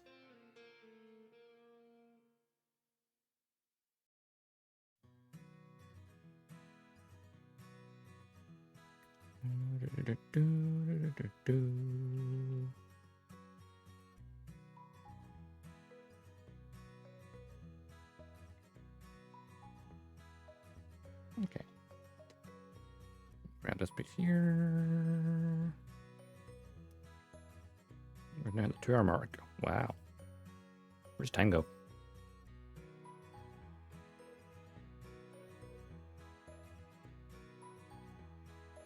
One thing I've been meaning to do for ages but haven't done it is just I've got my master grade Ale Strike waiting to be built.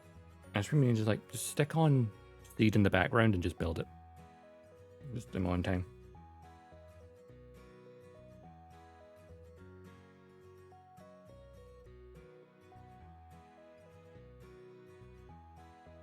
There's something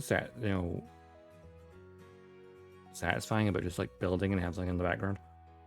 Which I suppose, like, if I'm your background noise while you're building, awesome.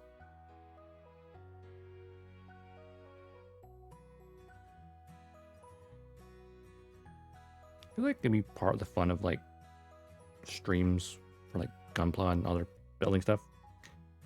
You just like have, like, you can be building away while talking to someone else.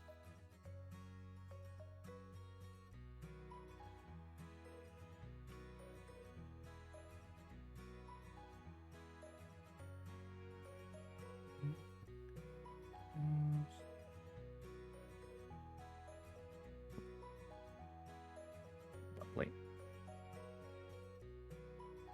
Bum, bum, bum.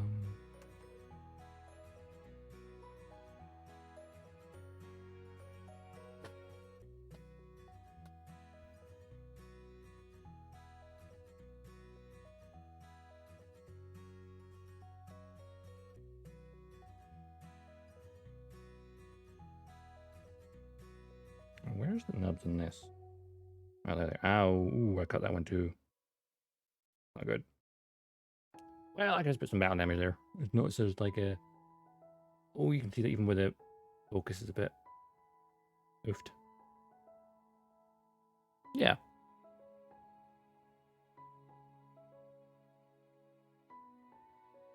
Actually, I need to fix that Nightbot command because I keep forgetting about it. But Twitch did say apparently that that's actual bullshit. Apparently, if you mute it, it still works. Because I think they clarified that like a few months ago, and I've just forgotten about that Nightbot command. Because apparently, if you do mute it, it still apparently counts. It was just one of those things going around that everyone assumed.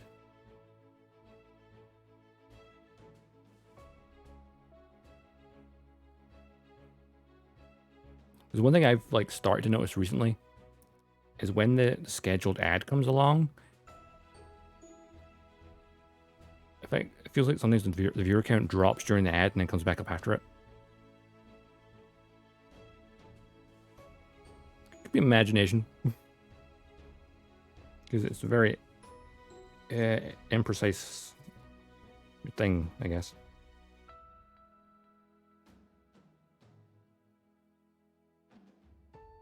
I think there's now, like, I think if someone actually has it muted, like I've seen, like, when I've been in other people's chats, where there's, like, icons next to them. There's, like, a wee icon. Sometimes it'll say, it's watching without video, like, how you're just listening. Or, like, watching without audio. It's like, well, how you But then they're having a conversation with the person. Like, how does that work? Twitch is like weird like that. It could be some people actually use their phone for the chatting, but have it on their TV or something. I think they're trying to close tab. That might be the case. Ads are a problem if your small channel. Ads cause people to leave. Yeah, that's why I've got it set to like once an hour, 30 seconds. It's like, yeah, it's like they encourage you to say, hey, put it to 3-minute ads once an hour, and we'll give you 55% of the ad revenue. No, I don't want to do that. It just means like the pre-roll ads, like pre-rolls are only disabled for 10 minutes when I do the 30-second ad. I don't know about you. I think I prefer pre-roll ad to ad interrupting.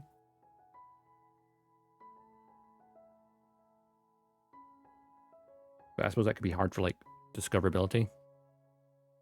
Because like if a pre-roll ad is there, some people just don't want to bother. Because especially if it gives you multiple ads in a row just to watch, just to see it. Actually, I just remember something. Weren't they? There was something at some point they were experimenting. I remember something that apparently you could get like a preview, like when you hover over a stream. I think they were experimenting with that, and I guess it seems to have been forgotten about. Like when you're on the browser page, you can like see the stream play on the browser page once if you click on it or hover over it, or whatever. So you can get a feel for it with no ads, but then it'd only play like a couple of minutes and then it would stop. I remember seeing that somewhere. It's like a great idea, honestly. Like here, you can preview the stream without having to click on it and get a pre-roll ad. Yeah, at least having some control over the ads is okay.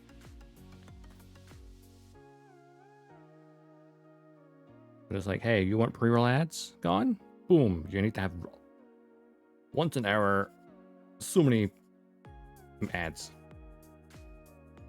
I suppose if you're like, your content you can keep track of it. You could like plan breaks for yourself.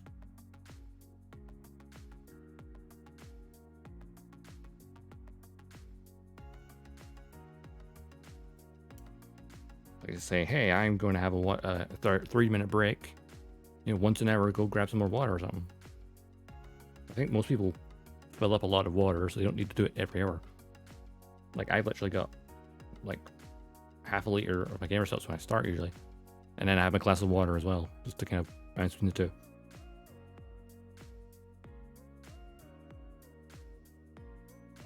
Probably not drink enough, but you know.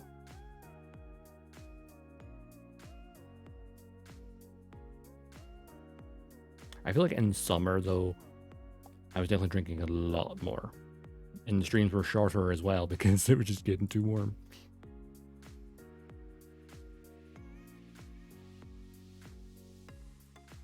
Now we get into winter. It's very easy to just chill.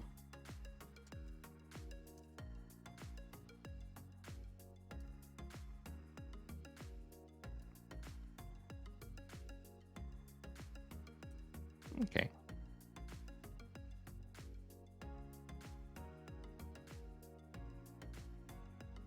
And I need a poly cap with a ball joint for the waist.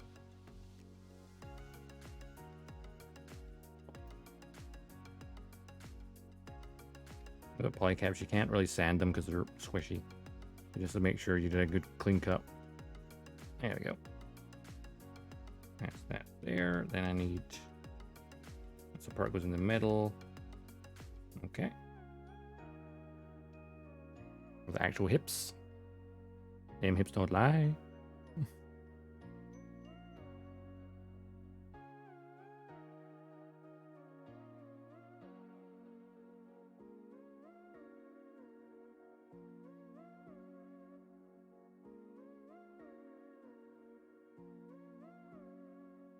Again, like just like content creation stuff. Does anyone else have it when you set up your stream, you name it, you set up your go live notification, you put your tags in, then you hit go live and it forgets all your damn tags?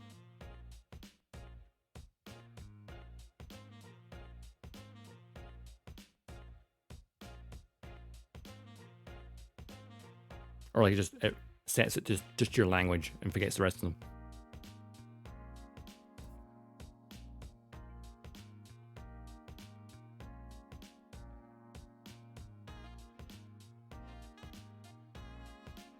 Okay, it's not just me then. Okay. It seems to be a problem recently. Like, it wasn't a problem a while ago.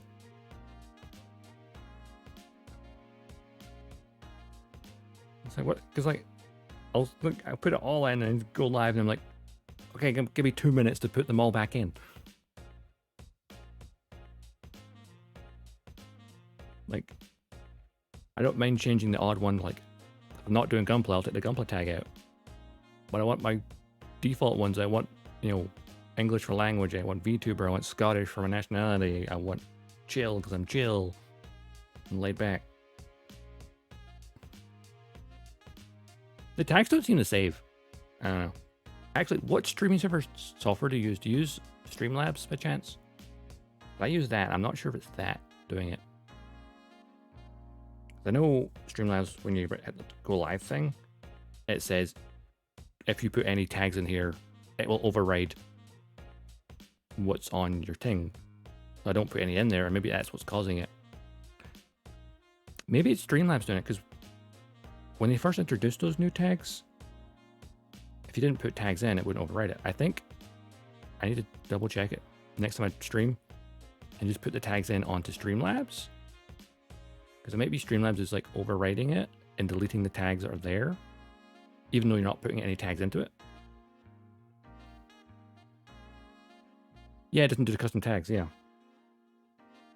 I think instead of like custom tags, like, okay, we're just going to delete your tags every time you press go live. I mean, I've been meaning to switch over to Stream Elements for like forever, just like never get around to it. Because everyone seems to say that Stream Elements is better. The interface may be less friendly, but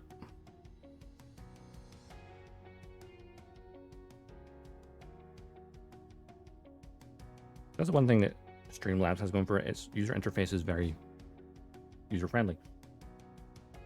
And which way around is this going? Gaps at the top. Okay. And that way. Right. That goes to there, and then this goes here.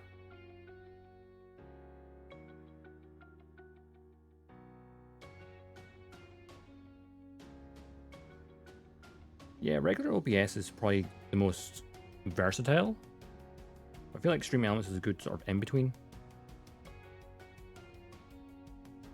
You get the versatility while also having some of that user-friendly stuff. I did that right, didn't I?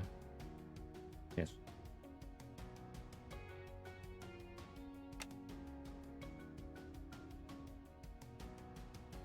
Yeah, of course that right. The freaking hole's there to plug it into an action base. It must be right. Right now we need the front skirts. Now it doesn't say about snipping them in half. Sometimes it does. Oop. Put a drink.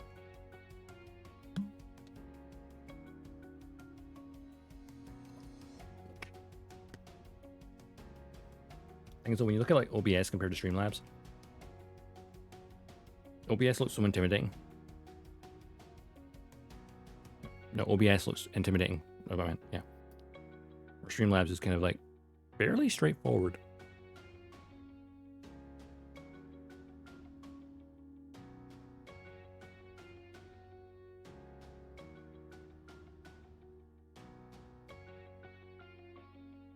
I think I want to switch to Stream Elements because you can actually customize the bot there without having to spend money.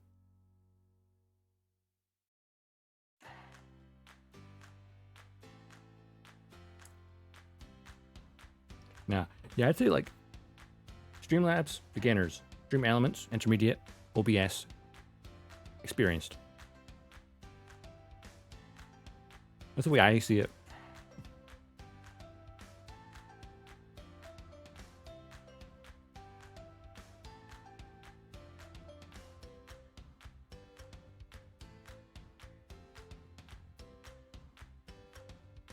Even stream elements is slightly intimidating. Well, it's supposed to, like, there is a thing, was it supposed to work, where it's like, hey, you can import all your overlays and stuff in your theme you've got set up already. Does it work properly? No. Why I've not converted over, because I'm still figuring that stuff out. That was a while ago, though.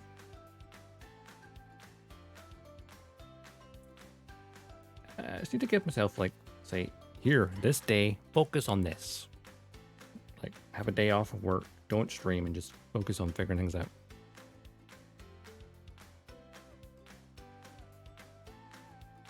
I think I'm too much from the mindset of, I'm not working today, I'm going to stream.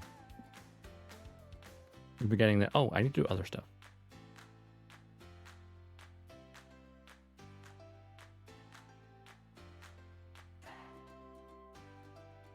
The vicious cycle.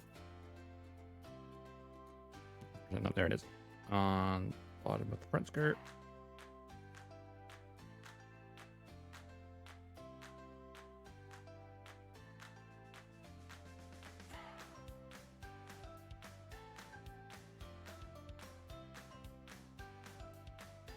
Yeah, I feel like it would take a day to do it.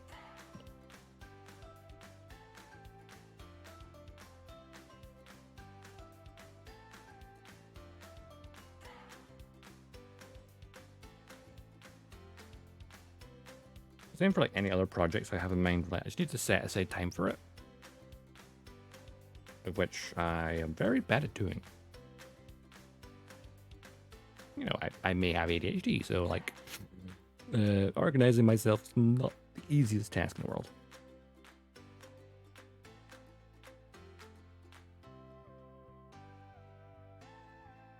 We shall fail together, Oni.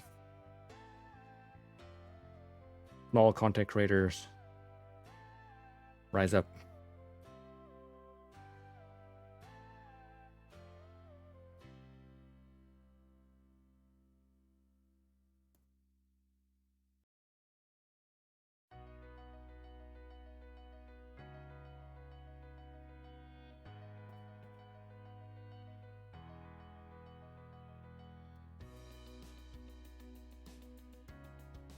Okay. That's this. Now, do I want to snip this in half and make it two separate ones? Yes, I do. Of course, I think this makes it a lot looser doing this.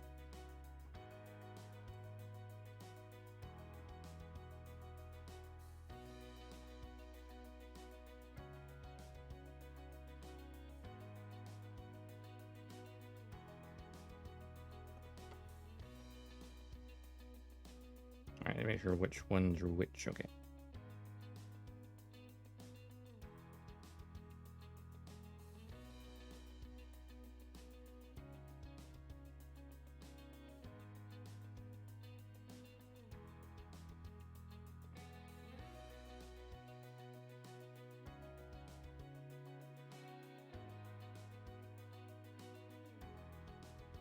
I think we'll definitely get the main body finished. And then, depending on what time it is, we can do some, maybe do the weapons or do some Gundam marker stuff.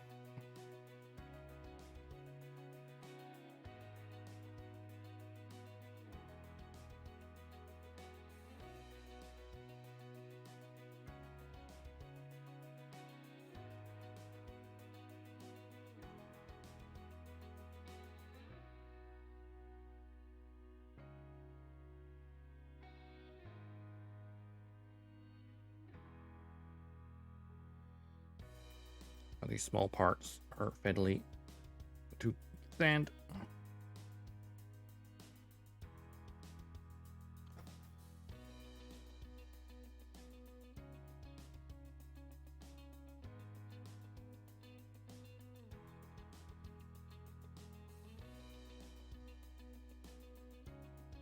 I think I got the nubs.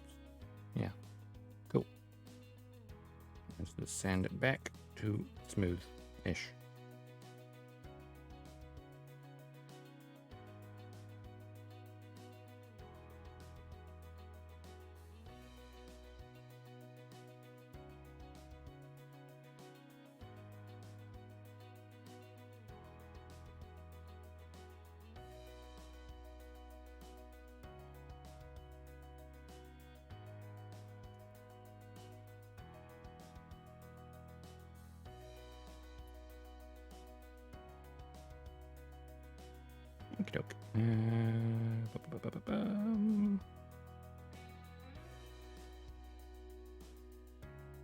Right, that is one of the helium control cores. So that goes on. Oh, wait. Ah, see what I've done. That is actually the other sides. Hang on. That makes more sense now.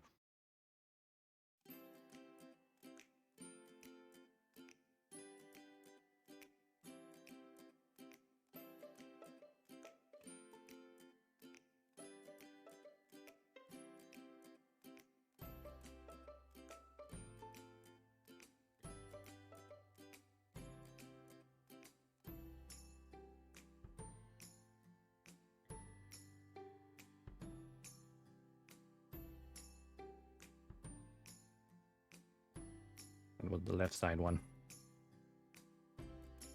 That makes more sense now. Bum, bum, bum.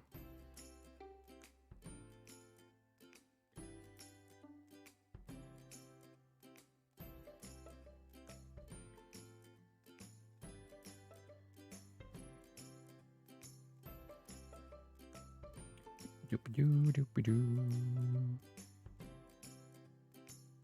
You run out of things to say and just start making noises.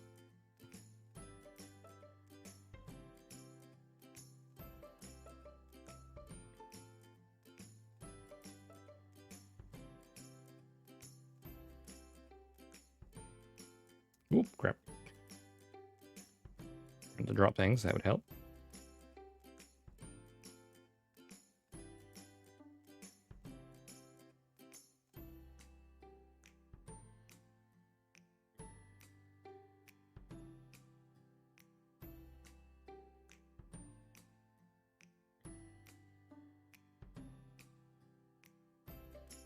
I guess because it's a small part, I'm just kind of focusing right now.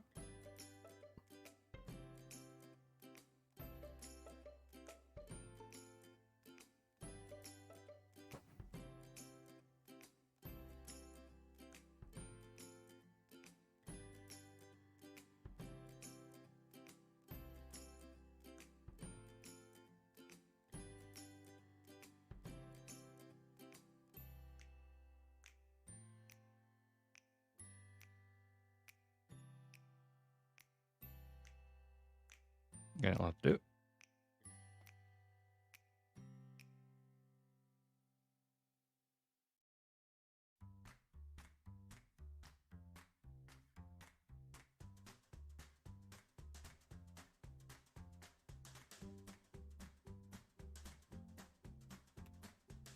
Doop-a-doo.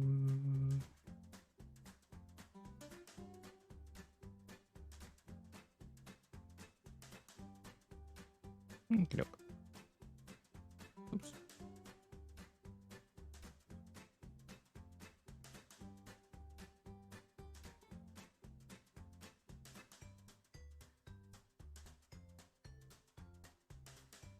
Okay. And right side. Going. There we go.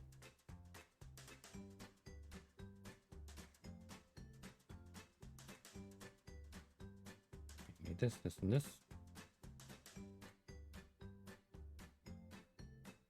Now, where's the nubs on the red part? Actually, I might put the yellow one before I put it in it with the Gundam marker.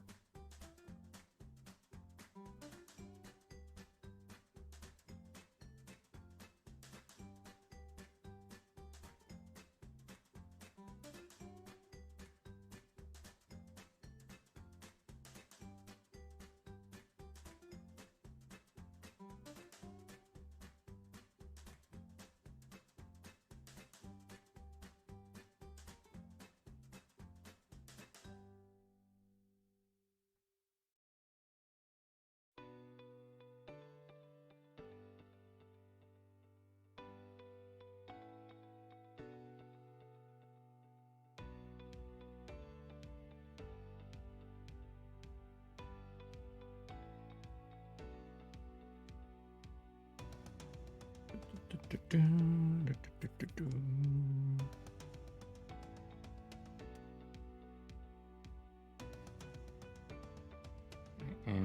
just send this. Actually, I'm gonna be Gundam markers. Also, I might need this for cleaning up in a second. Where's the yellow one? There it is.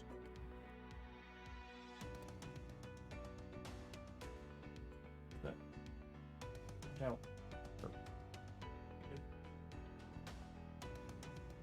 You can tell I've used this one before on the ground Gundam. I was testing out some Gundam markers. We want to do it. We want to put the yellow on the beef and crotch because that sticker is atrocious. It's even the full red part as well. We got the Gundam. Actually, wait, that's the correct type. You have to find that one. Cool. You have to find that one. That's the gold ones. That's the bigger. Yeah, there's the other fine tips. Cool.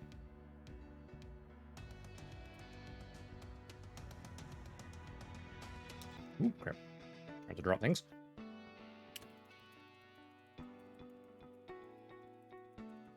Gundam knocker!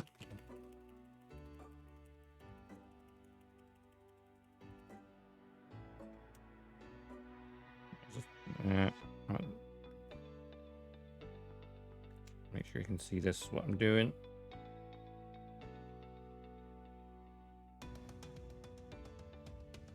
There we go. Kitchen roll. Because Gundam marker, I want to make sure you bring it onto the kitchen roll first. If you have any excess off. Because you know what to do? I did with the ground Gundam where I splodged it right on and put yellow ink everywhere on the torso. Gonna buy more markers. Yeah, the markers were a good investment. I mean, I've got paint down the stairs, but I feel like unless you've primed it, the paint doesn't stick very well. It's good when you're doing a full paint job. Oh, I'm doing this off camera as well. He's like, just lightly tap it, you know? And let the ink kind of flow. Take the excess off. Put the toothpicks forwards.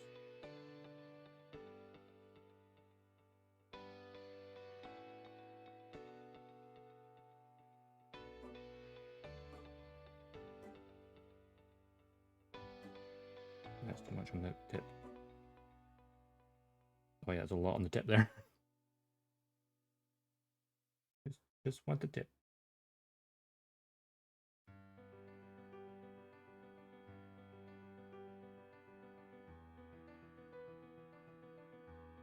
I mean, I feel like if I just got my paint brushes, this might be more precise.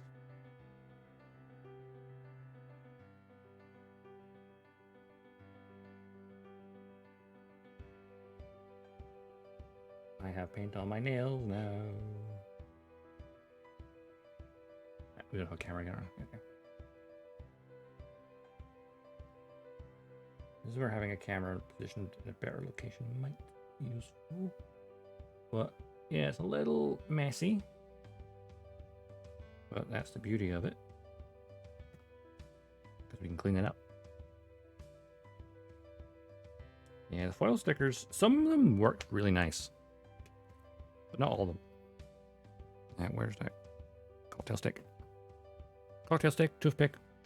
Oh, Jewel. Because it's just on hard plastic, you can kind of just rape it off a bit. I don't have to lean on this because it's still like the ink on it. And just kind of.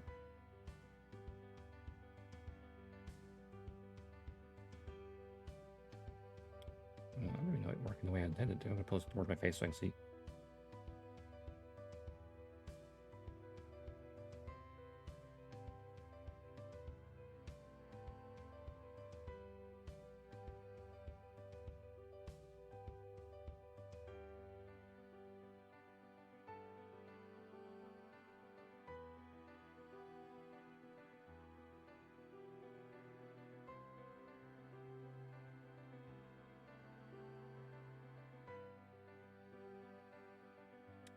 I'm really taking too much of that. Oops.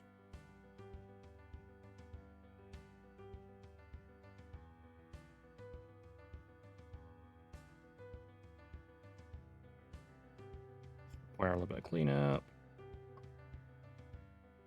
This V-pin was very difficult to get done. Essentially, I'm just sanding off the excess with a toothpick. It is not precise. Maybe I should have just got some masking tape and masked it. This is really scuffed looking.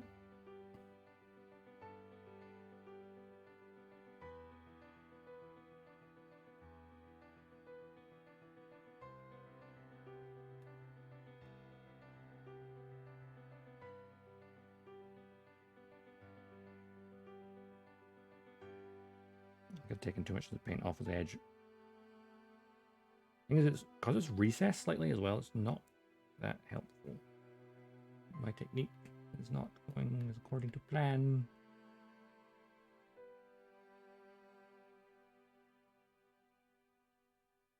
Yeah, maybe a little bit yellow back in there again.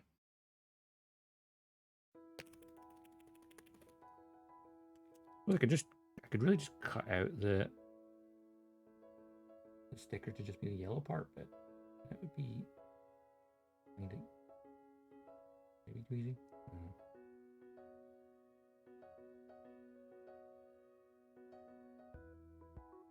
Yeah, this might be better with an actual paintbrush.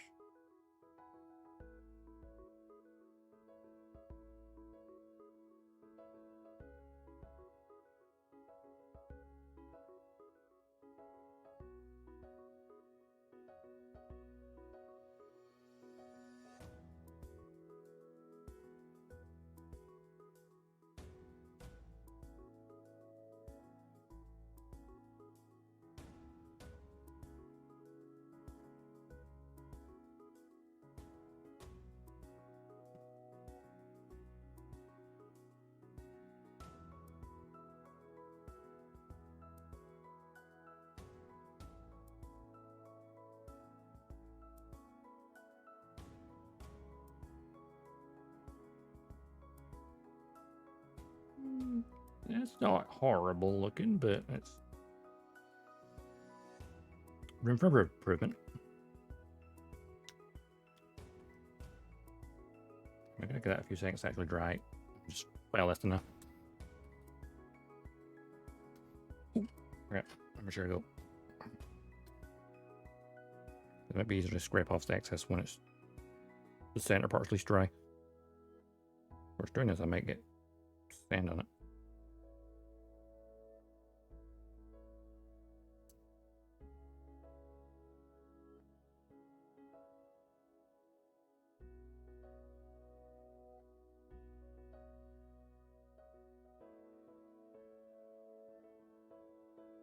Okay.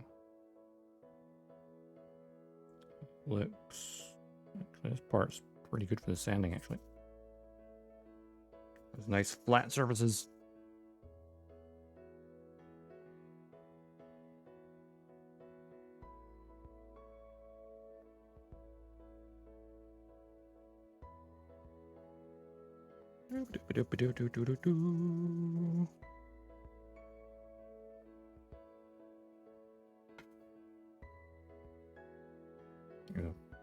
Easier to do this on camera when it's nice and flat.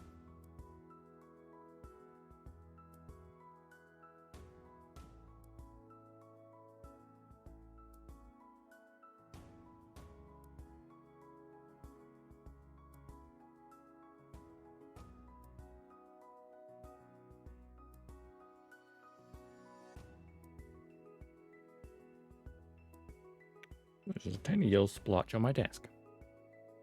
Oopsie. This is on my desk, not my hoodie. The hoodie's nice. To be fair, I also have a, like, this is my Halo hoodie. But, like, I have a white hoodie which has paint on it. And so at this point, it's become the hoodie I wear when I'm painting, because at this point, I don't care.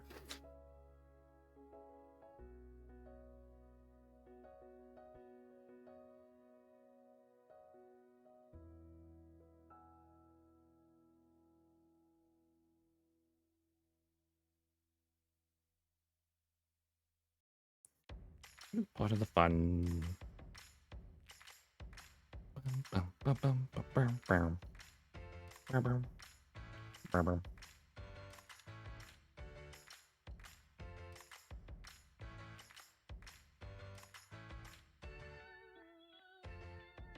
We get the underside.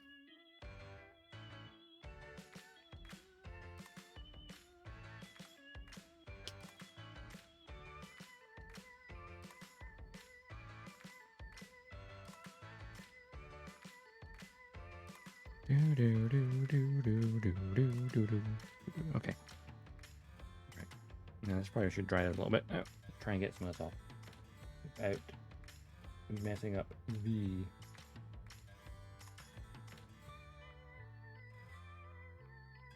Getting in the groove doesn't matter because I can do that with panel liner layer.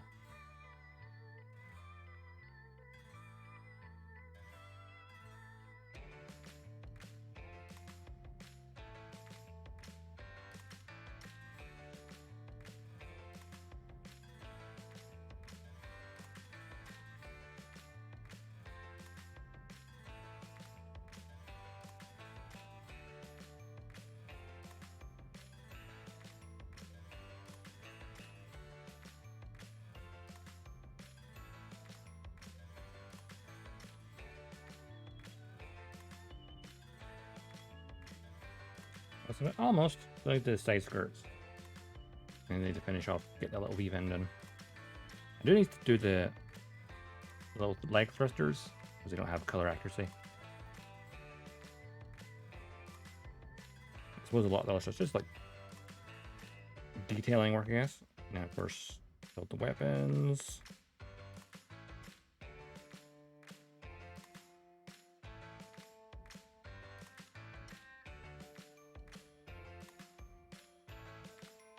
Try to get this V to look as much like a V as I can without messing up too much.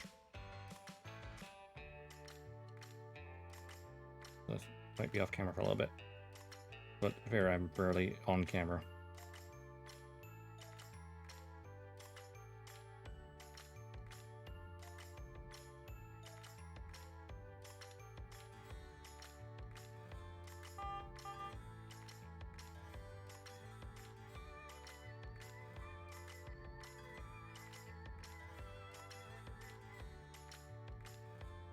What if I do this?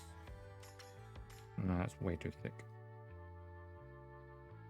Almost like the sanding sticks are way too thick to actually get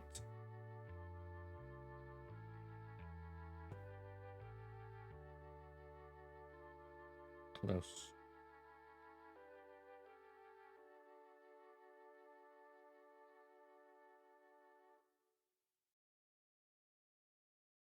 I looked at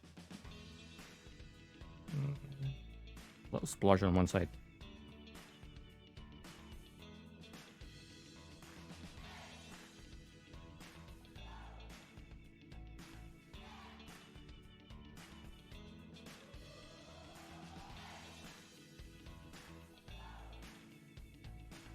As if my panel liners. If I use those, then maybe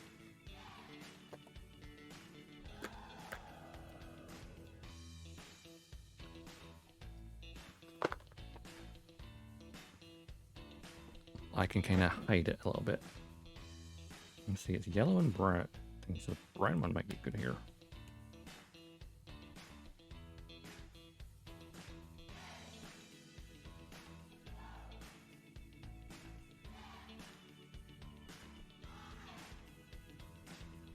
Oh yeah, that's actually really nice.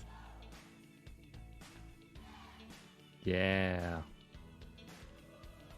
Panel line, at least I can see where the actual groove is now. The good thing, tip I was saying, it's like dark colors, black, whites, gray, or lighter colors too. But then the yellows and reds, brown's really good. It looks like actual dirt filled up. But yeah, that needs some tidying up around the edges still. But for the most part, I am happy with that.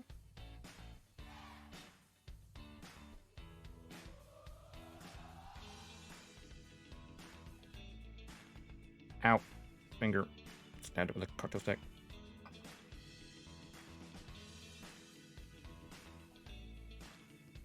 Something satisfying about just not using the sticker and then just kind of painting a little detail. I've got it like on my gym custom interceptor.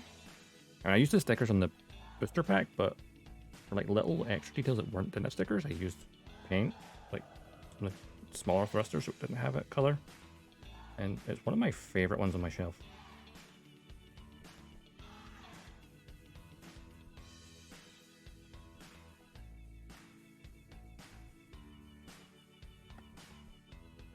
Yeah, just a little bit more.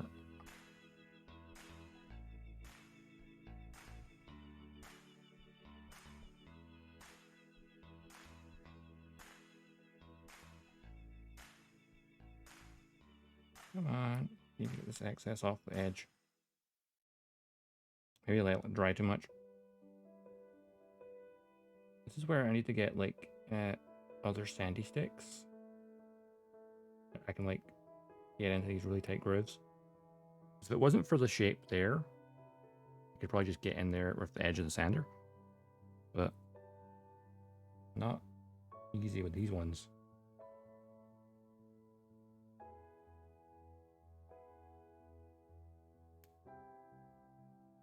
Let's use it. Higher grit. I mean, if I like hit it with some dirt, like that's one of the things when you're painting an actual full kit. If you make a mistake, hide it with weathering.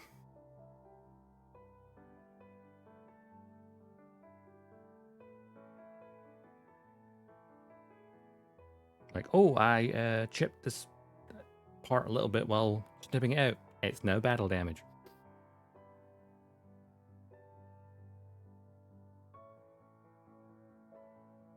A really great way to hide nubs and stuff is just like with weathering.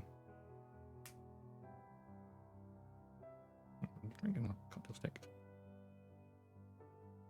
Ow. Yes, putting a thumb into a box of cocktail sticks, that's not going to hurt at all.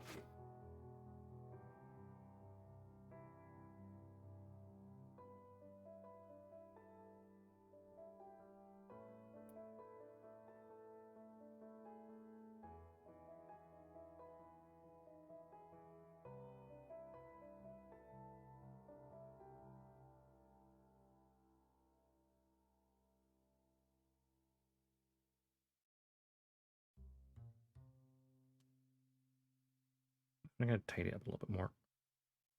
There's some parts where you can clean, like, I don't think it actually shows some of the things a bit more, so it's actually quite handy that way. If I can see it on the camera, I know it's not good enough. If it's good enough that you wouldn't see it from a distance, then yeah, it's fine.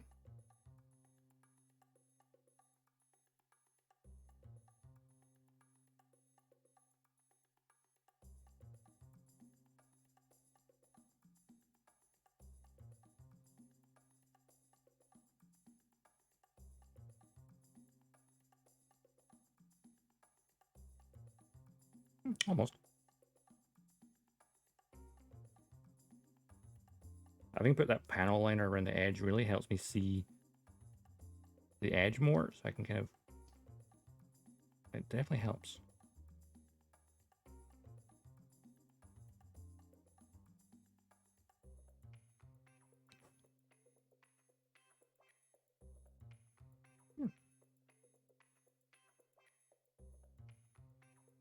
And what if I did this?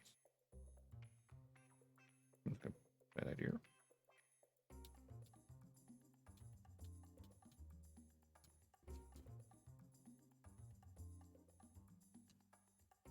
Go back over the outline.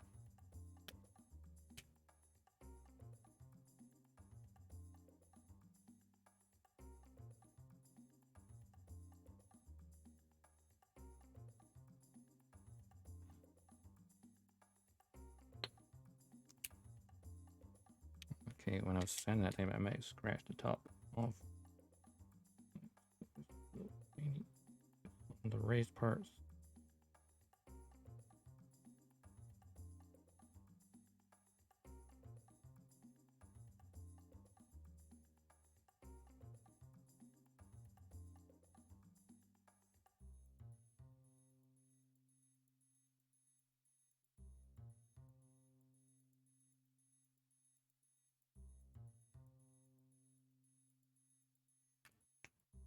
I think that is looking pretty clean now. I feel like I did most of that off the camera as well, which unfortunately. There's a couple of scratches I've made by digging in a little bit with the toothpicks, but I actually can add to like the realism of it. I'll leave that to dry for a minute or so. Don't have to file these parts.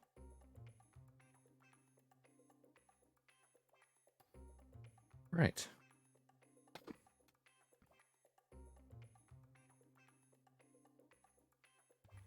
It's getting pretty dark out there. Outside now. Realize I've got ink on me. I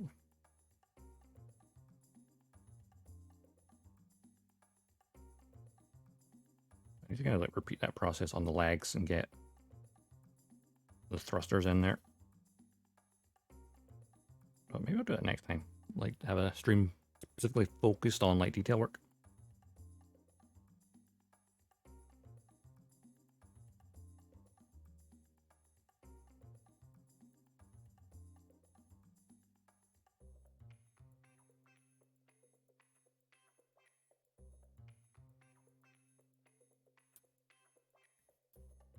That seems about right. Yeah. Oh, on the bottom.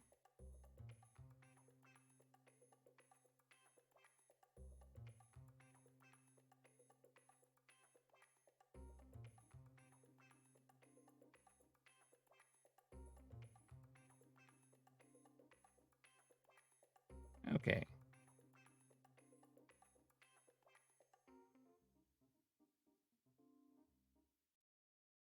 The question that remains is, do we build the weapons today?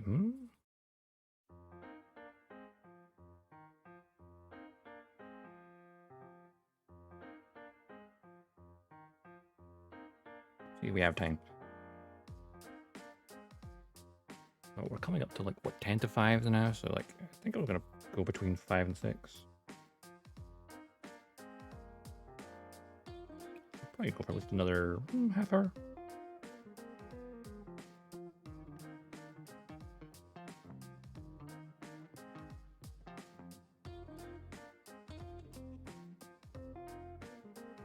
Do-do-do-do.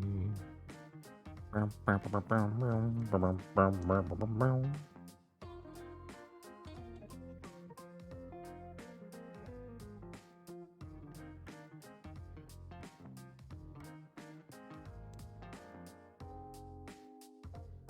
course, once I finish doing this, it's like I need to then disassemble everything and put it in place so I can get my desk back. Because right now the keyboard is over there. It's extremely awkward to use.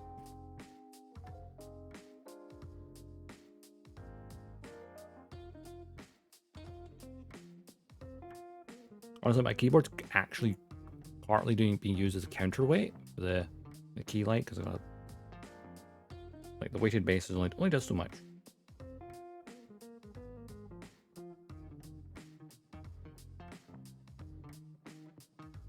As soon as you bend the key light over, it's like, oopsie, too much weight. I mean, it's a full-on ring light, not really a key light. Key light would be nice and small.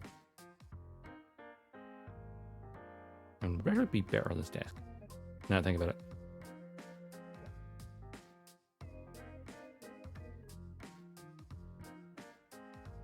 Okay.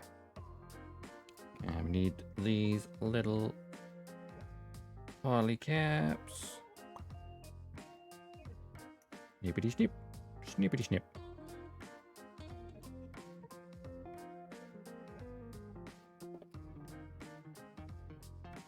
Poly caps are done.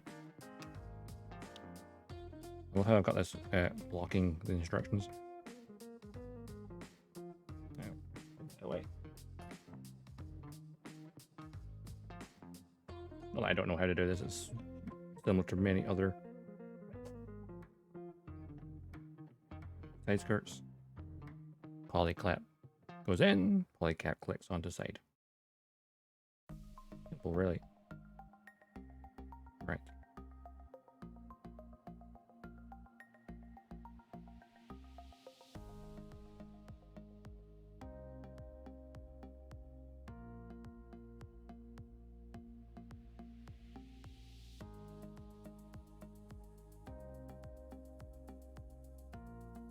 Ooh, crap. First, because I detach them from each other, they're not going to hold in place while I assemble this. Oh, crap. Ooh, good. Oh, there we go. Got it. Parts falling out. That's not what we want. It makes life easier. I'll put it on the desk. Like so. And then I'll put the other part on top of it.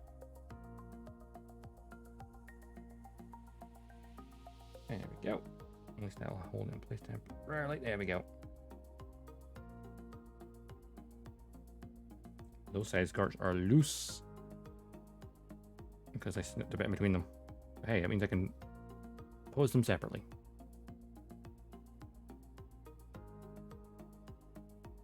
Now, put the crotch piece over, and there we go.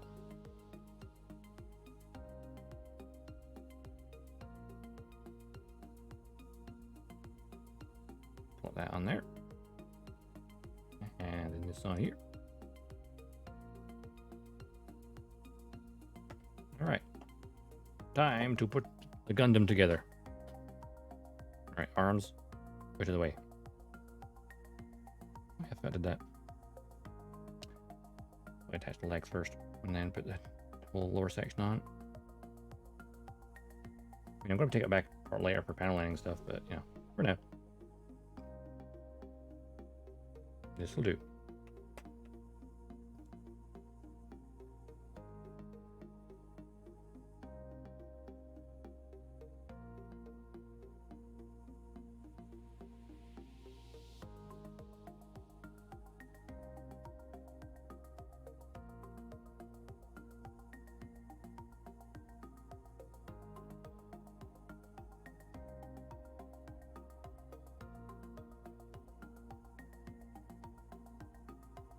You can go really far forward.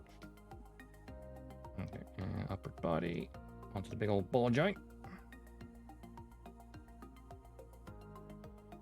There we go. Gundamu.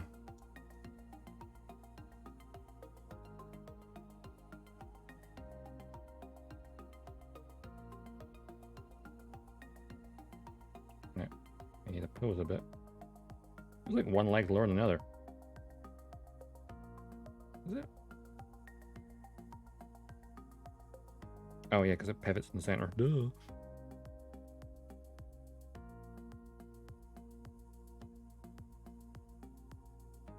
Wind Gundam.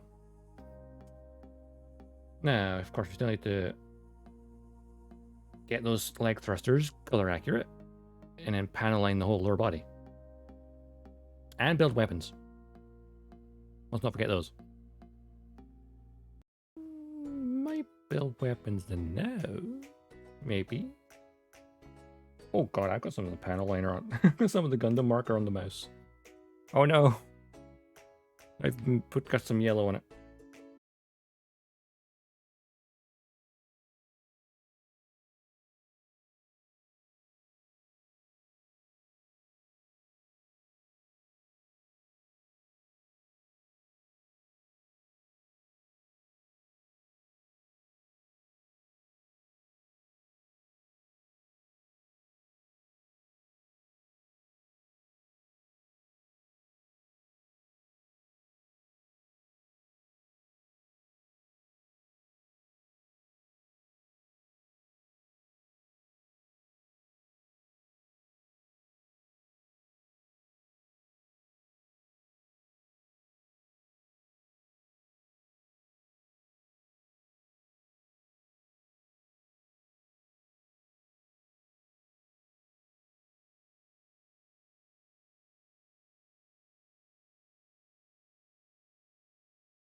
hand. I'm gonna build a shield.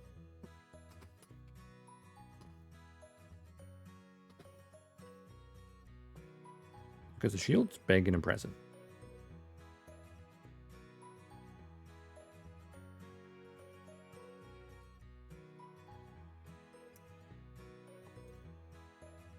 Back of the shield.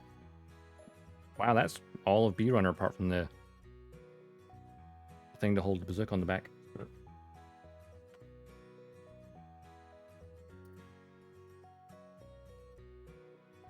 And then get the shield.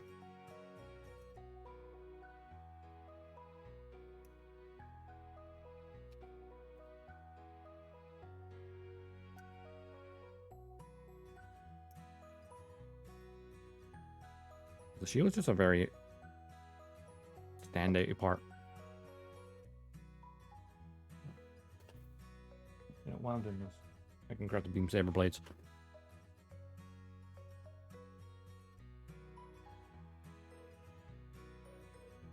Snip. And snip.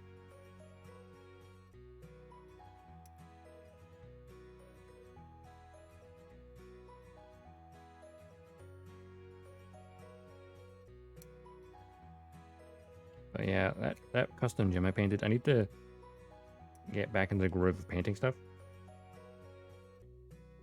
I think it's just because like my airbrush is down in a different room. There's like, I feel like it takes me, like I have to mentally decide to go, yes, I want to paint today. Rather than just be like, I feel like painting. I guess it's one of those things like, I'm not working. It must mean I must be streaming. I think it's getting at that mindset sometimes. It'd be nice to, but actually, wow, you really probably couldn't. Oh, God, why's my chair cut on? The leg of my bed, that's what it is.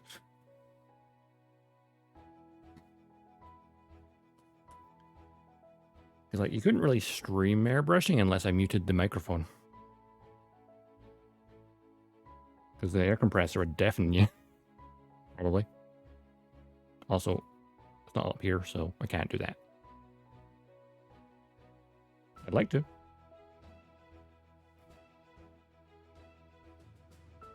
Be fun. I'd actually consider what might be a good stream is hand painting. Because like, I'll probably do like detail stuff on this for the next stream. But like full on like hand painting is like from scratch.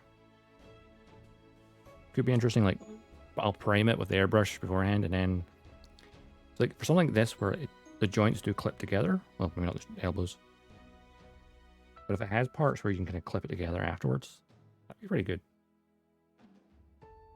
So 30-minute missions would be good for that actually. Actually, that's not a bad idea for like a wee 30-minute missions kit. Just for some hand painting practice.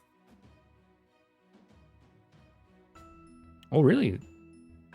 I must be kind of awkward to try and do it though, because I suppose once you get like the camera set up correct, well, I suppose the only issue would be like the sound of the air compressor might be too loud.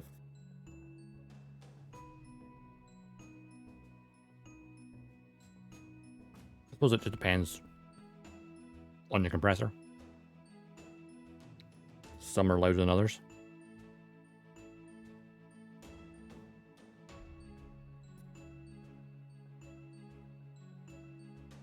I'll definitely just have a look, see if you can see anyone airbrushing.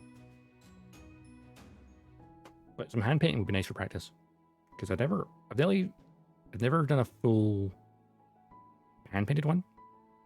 You know, I've done airbrush the main colors, and then you know, hand brush details.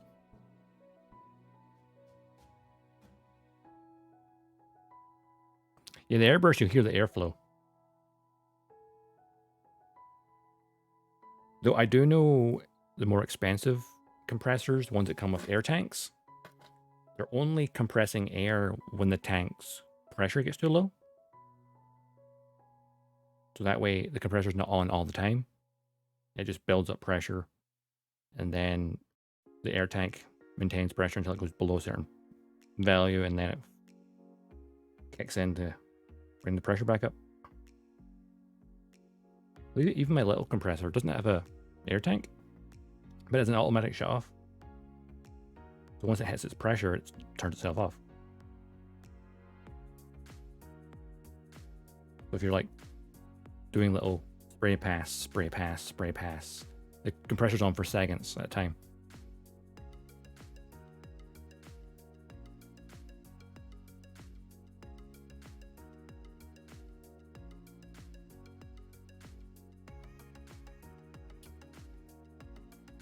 Well, my airbrush itself is very cheap. The compressor's more expensive than the airbrush. Because I started with like one of the ones you get on Amazon where it's like those super cheap airbrushes and compressor that come in a bundle. It was fine for my first kit. But I've since got a proper compressor, well, like a year ago, probably at this point. I think it's like ADHD thing, where I hyperfixate on something, spend money on it, and then leave it alone for a while.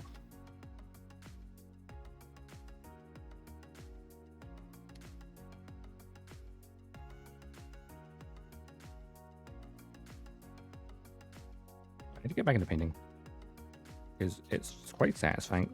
Like maybe the airbrushing and like doing the base colors isn't the most satisfying part, but doing like the weathering stuff is so satisfying.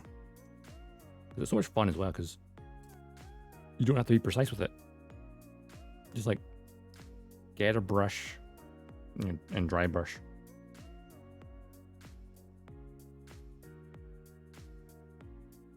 Then it just comes to like how much weathering and how much dirt do you want on it. Stop when you feel like it. Of course, there's always like too much. It all depends on like the look you're going for. Do you want it to be factory ready looking, or do you want it to be like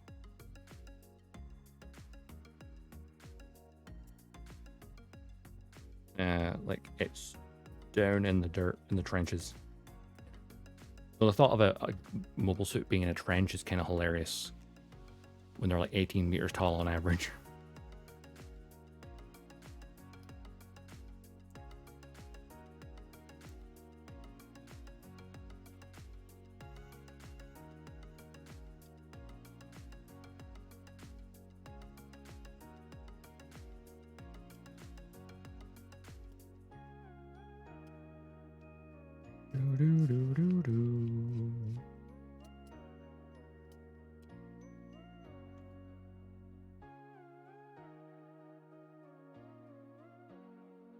Rusty style type?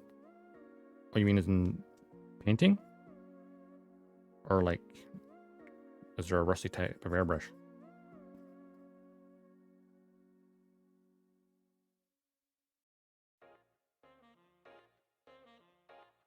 Or you mean like a mobile suit that's all rusty looking? Well, that makes more sense to me, I guess.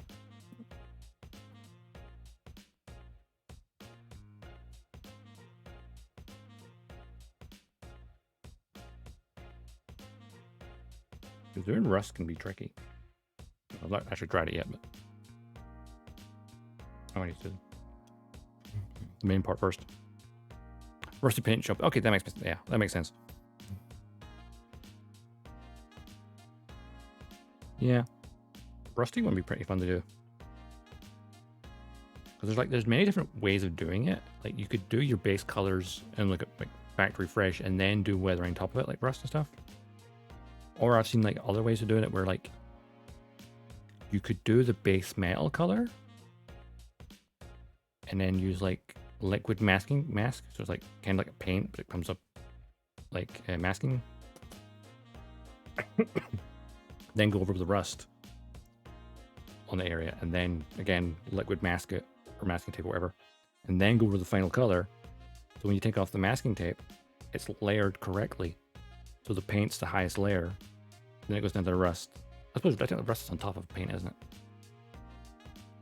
But then you have metal underneath. I also seen some other ones where like you put a color underneath like the metal, you seal it shut with like gloss, and then you put like a chipping medium, or some people use hairspray ink technique apparently. But then when you paint over the other color, don't let it dry too long, and then if you take a brush with some water and kind of just mash at the paint a bit, it will chip off some of the upper color, revealing what's underneath. Which looks like a really cool technique. I've never tried it though.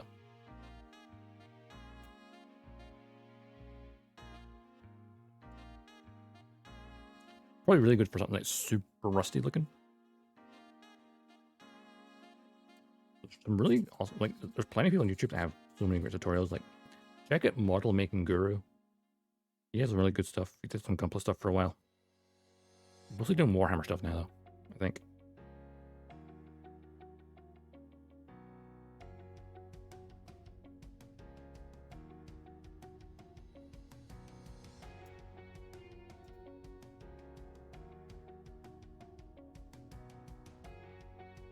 Taking notes. The other thing is, like any kind of hobby, is seeing someone do a thing and then trying it for yourself.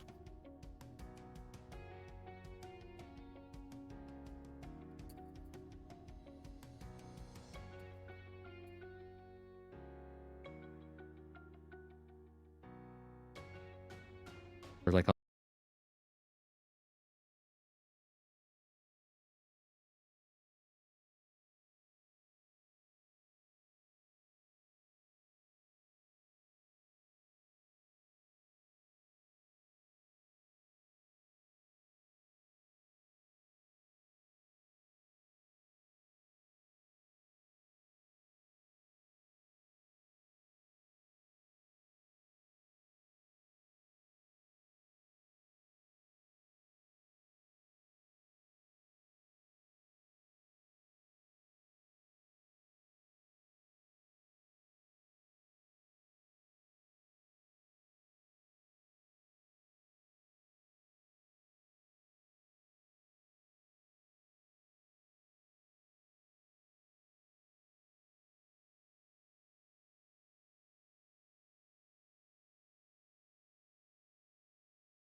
And shield. Well, that's the lower part. Okay, the bigger handle is in the hand. Cool. Yeah, this. And that goes like, ooh, yes. I like how it has the rails for if you could adjust it, but also you can't do it on the high grade. The master grade allows you to do it. I'm pretty sure the real grade as well. Look at all that detail for panel lining.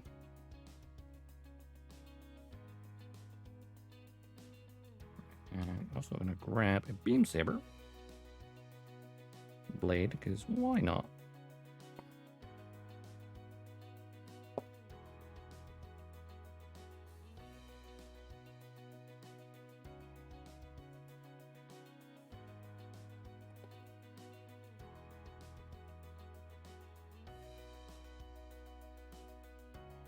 Ow, got my finger in the processor.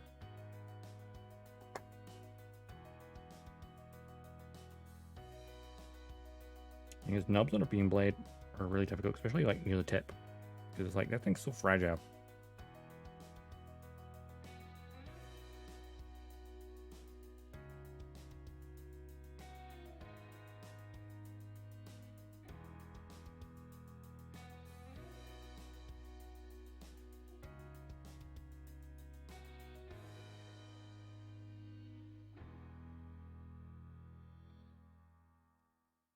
Grab his bit. He's sanding like something like beam blade because it is clear. Could cause issues if they don't polish it all the way back.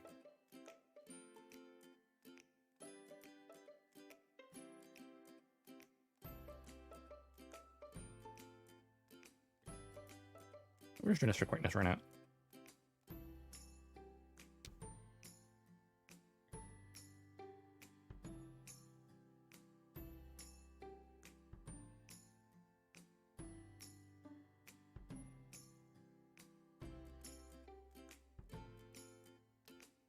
Go now.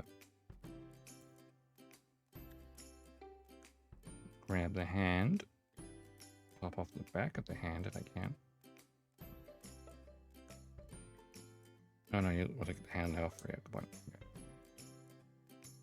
Okay. Back of the hand. Off you come. A panel in this hand yet? No, I haven't.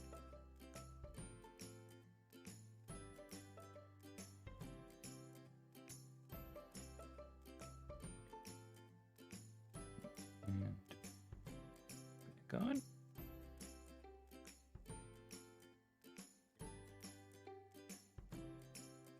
And back into the ball joint.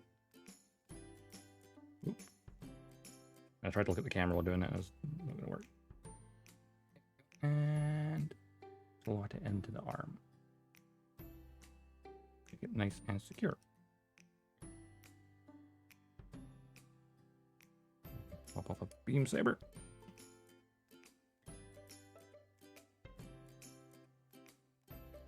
Now, which way are they displayed as? Yes, that should be towards the front, like so.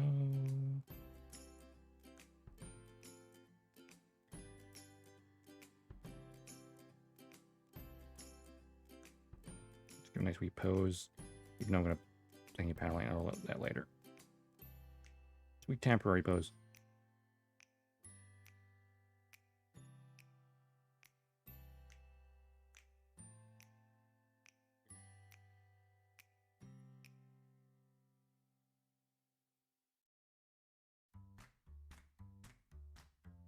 Got this sprayed wide, I think.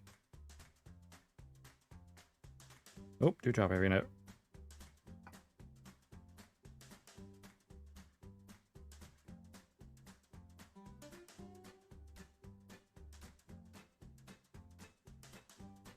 Here we go, Gundam. You can't see it from that angle, but I'm gonna put a picture on Twitter later. I'll hold it like this. Gundam. We can go get some detailing work done next time. You can stay standing. Stay standing. Stay standing. Okay, there we go. I might fall over in a second. Anyway, I'm gonna wrap it up here for today. And then next time we do this, we'll finish off the weapons, as well as do some of the, like, we need to get the detail for the knees, which that's reflective from that. Also need the thrusters in the legs, panel lining, any extra detail for the weapons itself. We can focus on that next time. As for right now, let's have a look-see. Yes, Maro's life. Cool. I'm trying to look through my ring light. It's really awkward angle.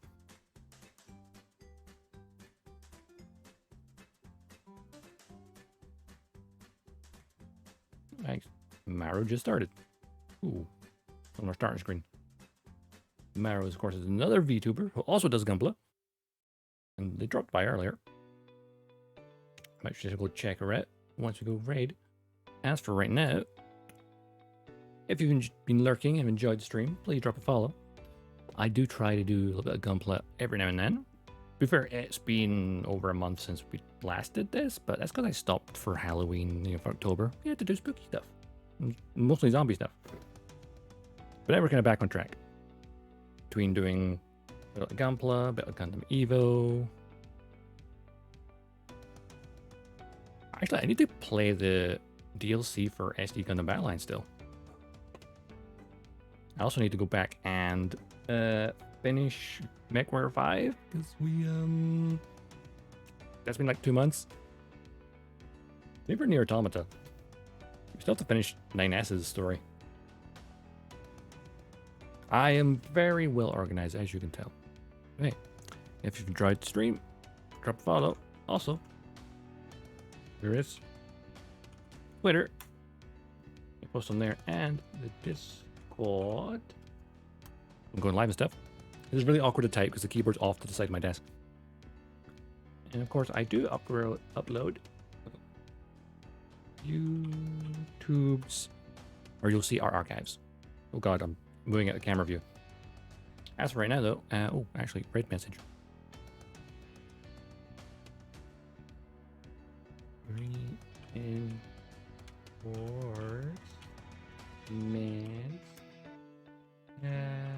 Oops. Right. This is. I never make a command for this because trying to type this right now at this awkward angle is not helping.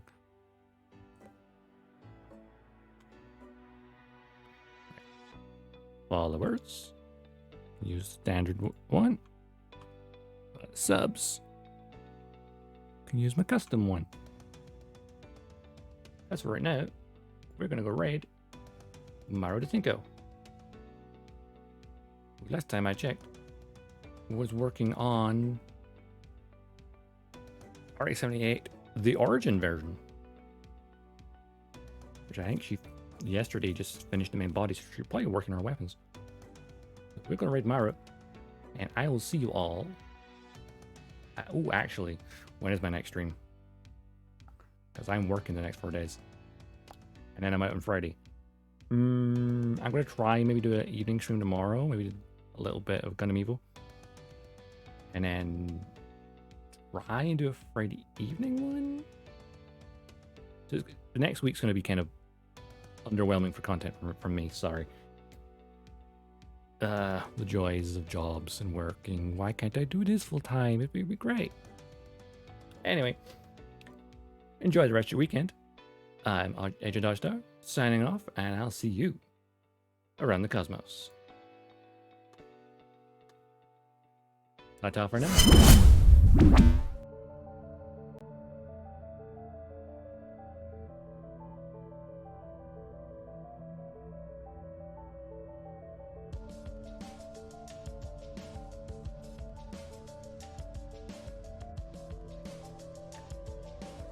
Yes, I mute the microphone.